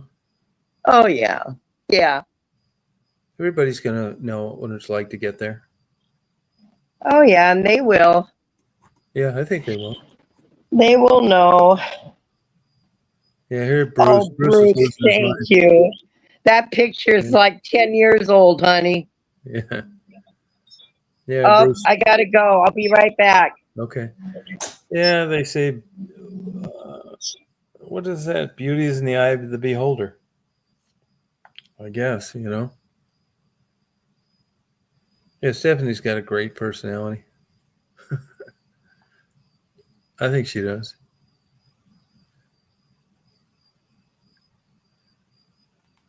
Yeah, you're going to go through all this too, Lucid, someday.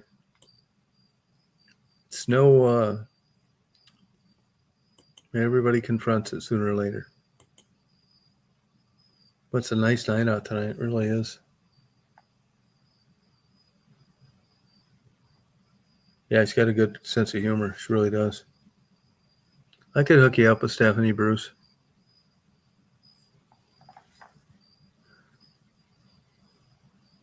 Kate Jackson. Still, or she used to be? Yeah, Victoria Principal. How old does she know? All right, I'm back. Hey, do you know how old Victoria Principal is? Uh-uh. I bet she's like 75 or something now. 75, yeah, that's right. Yeah, she was pretty when she was young. She drove Andy Gibb nuts. Caused him to go on a drug binge. Wouldn't quit. Drugs, the root of all evil. It's Satan doing his dirty deeds. You know how it is, Brett. You get to church, you're doing right, things are going great, and all of a sudden you got Satan on your ass full time. If you're towing the line like you are, you're staying out of trouble, you're doing the right thing, you're opening dialogue to Christianity, what's he going to do to you? He's going to be on your ass full time. But the guy going to strip clubs, watching porn, why invest money on something you don't need to? Invest money in what? Satan, he pursues people that are believers that are towing the line like they should be. He's not wasting time on people that have already fallen. He doesn't need to. He's got them where he wants them, not going to church. You know, you can find something wrong with any church you go to. Too hot, too cold. You don't like the message. Kids are running around. No place to park. That's Satan. He'll steer you away from Christianity. He will. Send you off into the lands of false prophets. I think there's a lot of that going on too. False prophets. I do. You're on Central Time, right, Brett? Yep. Yeah, that's the way to do it, man. Wish it was an hour earlier here. Did you have much of a winter last year or not bad? Nah, it's been off and on. Okay. How about this spring so far? You get a lot of rain? Been hot, been having tornadoes. Oh, okay. Yeah, tornadoes, man. There are more of those around now than there ever has been. I was down there, almost got it by 2 tornadoes. Once in Carbondale, Southern Illinois area, and another time in South Dakota, man. I just got there, left early for one and late for the other. I mean, I've been around where they've had a lot of warnings and stuff, but never really stood the chance of getting taken out, you know? This Bruce person, I don't understand their comment.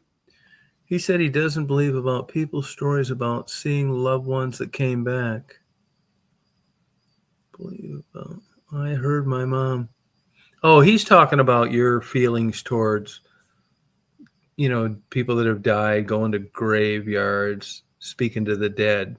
And he's saying that his mother was calling him 2 days after she died.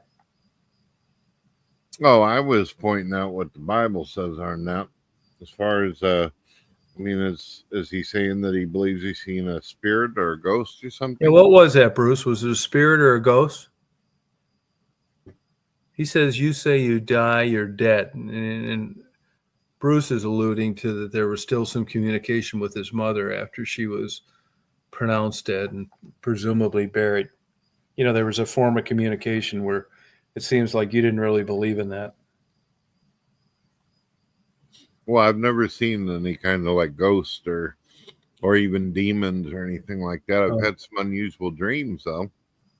Yeah, Bruce is saying that he heard her calling him from her bedroom. I had a grandfather say that about my mother too, but I don't believe it. I believe that's what he thought he saw, but I don't believe it happened literally. I don't know what was going on there. He was kind of getting up in his years, and you know, who knows? I don't know when it comes to the ghost issue, because unfortunately, when people pass away, especially people that we have strong connections with, it's very traumatic. And yeah, that's it. Yeah, That's my belief in people that claim they died and came back to life. Near-death experience is the same thing. I think it's just like a bad dream. It's a chemical reaction under a strenuous circumstance, and your brain just short circuits, and you believe that's what you thought at the time is bad, but it was, when I'm dreaming, I believe it too until I wake up. You know, there's something about the event, though, that I have talked about in discussions with people that even skeptics scratch their head about. It's about the DMT part of it. And what is that part exactly? Well, when a person suffers a super traumatic incident to their physical body, their brain releases this chemical called DMT that will cause them to have visions and strange things, and explains why people might see the white tunnel or hear voices or all that. But the weird thing about it is, if you were to look at it from an atheist point of view, because I've listened to atheists, they tell you that the reason our chemicals are like they are through evolution. Well, why would evolution come up with a chemical that will put you in bliss just as you're about to die? How would nature even know? Yeah, it's a good point. Yeah, right. Yeah. Yeah, I know. I have read before, like, too, like, you know, where you get a tiger coming out of the woods, eating a baby zebra or attacking a mother zebra or something like that, that they immediately go into shock and they don't suffer the pain that we would. It's pain initially, the attack, and then it goes away. Evolutionary, you know, they're not really suffering, that there's a certain point, a chemical. Well, it's not just that. Allegedly, animals have different levels or thresholds of how they experience pain. Yeah, pain's subjective, even with people. Well, I don't know if I'd say subjective. It is. It's subjective and individual in the sense that they experience at different levels. There's a guy named Dr. Daniel Claw, Clauw, at the University of Michigan in Ann Arbor. And your pain maybe isn't like mine. Your pain could, an example he gives during his lectures. You go in, you get a bunch of new orthopedic surgeons. They bring up 20 knees with lots of wear, eligible for replacement. And they ask the orthopedic surgeons who they think suffers the most pain. And traditionally, they're taught by bone-on-bone pain is the most sensitive, causes the most problem. And they pick out, you know, they've selected these images over like a big sample of people. They pick them out and they're like 100% wrong.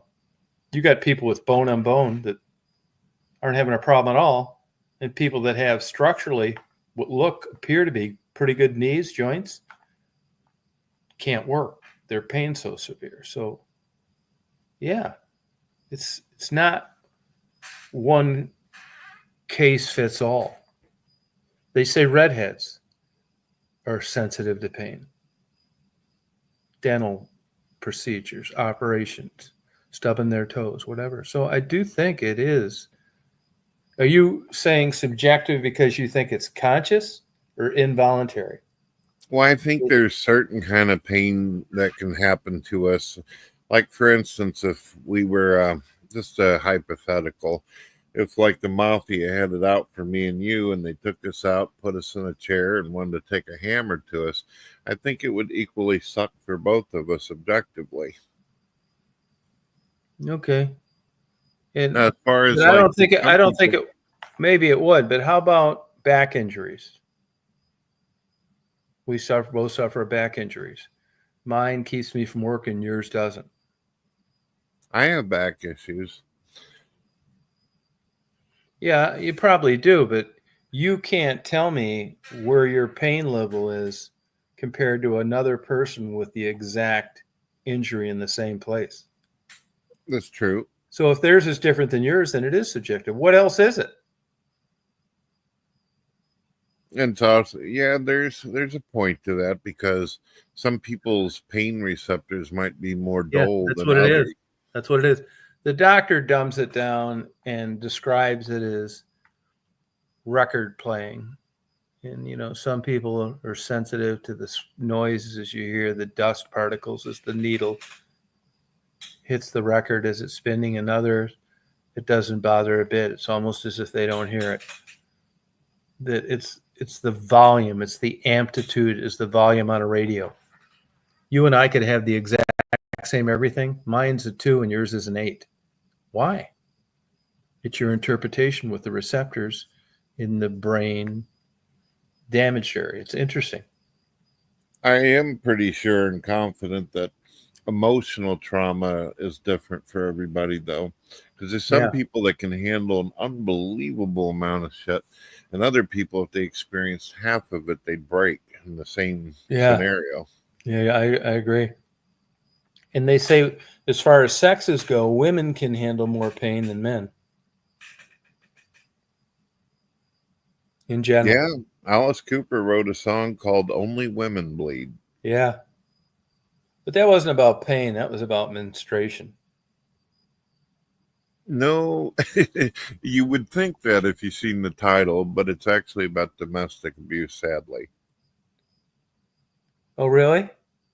Yeah. At the very beginning of the song, it talks about a guy that comes home and he's whooping up on her, and it's very sad. Oh, okay. I'll have to listen to it. I thought it was, I remember reading a thing a long time ago. Why did he name it that then? Because Alice Cooper likes controversy. They made a career on it. Exactly. I think he has like little to no talent. Some of his songs are kind of good, but some of them, I could do without. Yeah, I put him right in the level of Ted Nugent. Ted Nugent's got a couple good ones too. Yeah, what's that one song? He's got one good one. What's that one good song of Ted Nugent? I think there's one called "Hanging On" and the Cat Scratch Fever. No, that sucks. That's one of his worst ones. You know what it is. It's a good song. I don't believe he wrote it. That's that good. It got him on the map. It's so good he didn't write it. Yeah, that's what I think. I mean, the rest of his songs suck. Stranglehold. Yeah, that's what I was talking about. That's what the bass line. Yeah, Stranglehold's good. That Fred Weir and Cat Scratch Fever. That's like something a 16-year-old. Hey, speaking of that, Daryl Hall and John Oates, they're having a beef now in court. I think that Daryl Hall was like 95% of the success. That John Oates is lucky he's not working at McDonald's. What do you think on that? It's been a while since I've looked into any of that. I see the Bruce out there says Fred Mercury was great. He definitely had a good voice. I didn't care for him at all. You didn't like his music? No, not really. I don't like Yes. I don't like the Beatles. If he'd have been straight, you'd have never heard of him. Oh, you think he got fame from homosexuality? Yeah, I think it enhanced it.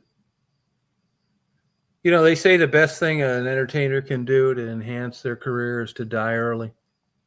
And I believe that. Well, for me, I was born in 1976, so I mostly heard Queen on the radio. It was a while before I got older and found out that he was homosexual, but I'd always thought his music was pretty good. I liked the theme song of Highlander. How about the Judas Priest guy? He's gay too. Yeah, I like Judas Priest, some of the older material, but I like his kind of knockoff band. The singer went into what was it called? Fight. I like that. Yeah, there's the bass players from Wazee in Ohio.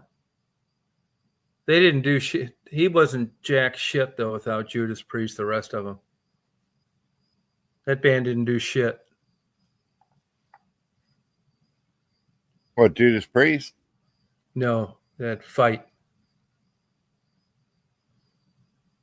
Yeah, I don't think they made. I don't know if they made too many albums, but they had this one, Crazy and Immortal Sin, that was pretty hard. It wasn't Judas Priest levels though. Yeah, they definitely had a different sound. Yeah, I mean, I think all these guys, like the Doors, they get credit for being part of writing those songs. Bullshit. Robbie Krieger, Denmore, all those guys. They didn't do jack squat shit after Jim Morrison died, except play old Door songs that Jim Morrison probably wrote by himself. It's a bunch of those people in music. And you're going to get the Crosby, Stills, Nash, and those guys that break out and do all okay on their own. But by and large, there's a chemistry that goes along. It's like Don Ho taking Steve Perry's place. It's not the same, man. I don't want to see a hibachi cook replace Steve Perry when I go to the concert. Journey's a good band. Yeah, that Jew that was running the outfit, the guitar player, was the brains behind it. Can't think of his name. Neil Shone, something like that. I thought they were a good band. Were you a Styx fan at all? I liked some of it. Were you a Beatles fan? I felt like they were overrated. Yeah, I think so too. How about Monkeys? I watched a TV show. Can't say that it's kind of music I'd play on my stereo on a daily basis. How about Spinal Tap? I like their personality. How about The Who? Who's got some good tracks? Bowie.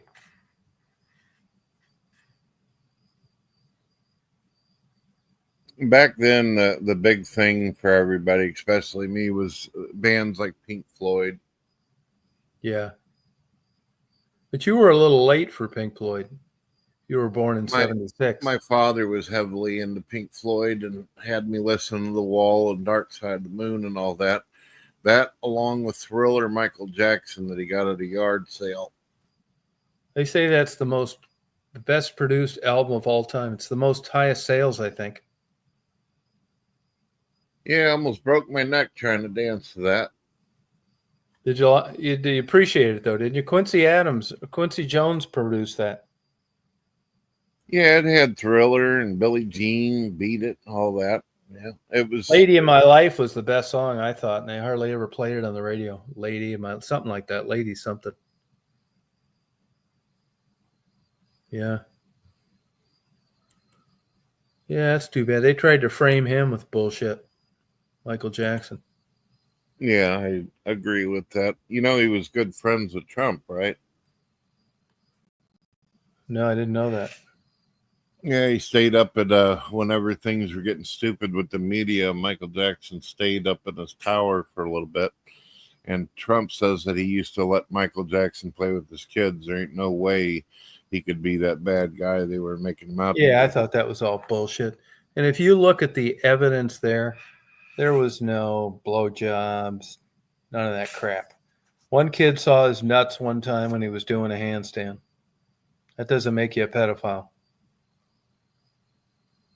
Those were just money grabbing gougers trying to retire on Michael Jackson opening his house to them. The kids had nutty parents. That's what I think. Most of the kids are growing up now, and there's lots of videos where these young people are now adults who say nothing happened. Their parents are just trying to get a paycheck. Yeah, that's it. Yeah, I believe that. Yep. What do you think of this P. Diddy stuff? Well, as far as I'm concerned, I don't give a damn if he was doing whatever he wanted with other adults or whatever. But if there were any kids involved, then throw the fucking sink at him is what I think. Yeah, he's an easy guy not to like. Never cared for his music, but I'm not going to want somebody to go to prison for the rest of their life just because their music sucks. But if there were kids involved and rape and all that, then yeah, he's got to pay. If not, if it's just baby oil in the butthole, then go ahead, get lost. You know what I mean? Yeah. He'll never see the light of day again. They're going to make his case make Art Kelly's look like a parking ticket. You never know. The guy is extremely wealthy. He might have some lawyers that might be able to, you know how it is with the system, as long as you got some clowns that can entertain. Yeah. Yeah, but they left the trap open too long, and it's the feds, not the state. And that's a big difference. They usually don't even charge you unless they got you by the nuts. And they've already got everybody turning against him. And he's just, like I said, an easy guy not to like. He looks like a villain, mouthy. And that's sex trafficking. That's a broad net. I mean, you can be the driver to the girls and get yourself 30 years. And all you did was give them rides to their appointment. And this was pretty ingenious if it was going to be used as a political tool. Used to be just old-time prostitution, not anymore. This sex trafficking gets you put away for good. Same thing. He does have one advantage. Black? His advantage is that if he's got some people by the balls that are popular and famous. Yeah, and that you might be right about that with, like, they said he had cameras rolling all the time. Those freak-offs? Yeah, I think that as far as Epstein go, there were so many politicians involved, he had to go bye-bye. Yeah, I agree. Yep, I think so too. That Maxine, or her name's something like that. She got what, 20, 25 years? Maxine Geller or something like that? Yeah. Hank Johnson says Prince is a good one as well. He had a couple all right tracks. I like Purple Rain, but yeah, I never cared for Prince. And if you watch any of those documentaries, he's a real dick. He's overrated as well. Not paying people's paychecks, having them show up as practice musicians and never showing up himself. Just an asshole. I heard that about him. Karma. That fake Vicodin got him. Tom Petty too. Tom Petty was bad musically like that. No, he died from fake Vicodin. I didn't like his music either. It seemed like real, like almost high school band stuff. It's true. That one song that he had though, and I won't back down. It had kind of a snap to it though. Yeah. He was a popular guy. Everybody liked him. That helped. Yeah, he seemed to have this just like cult following, you know. Ends up getting tripped up and fake Vicodin. And you would think guys with that wherewithal and that kind of wealth that you'd be getting the good stuff all the time, but I guess not. Prince too. I think they were using so much of it that even if you had connections in every pharmacy within 50 miles, you still needed more. you know? Yeah. Crazy. Well, I think I'm going to hit the old hay. Well, I it was appreciate nice you talking coming on, to you. Brett. Thank you. Remember, these shows during the week if you want to join. Yeah, I'm going to come over there and check them out. I will. And we do them hit or miss, so you're welcome to come back anytime. Bruce, you have a good night. Hank, you rock on. Stephanie, she's probably talking to her relative. James, if you're still out there, good night. Sharon, anybody else out there that's around, appreciate you coming on. Thank you. And I hope you have a good day tomorrow. And I will talk to you next time. All right, Hank, rock on. Good night, Bruce.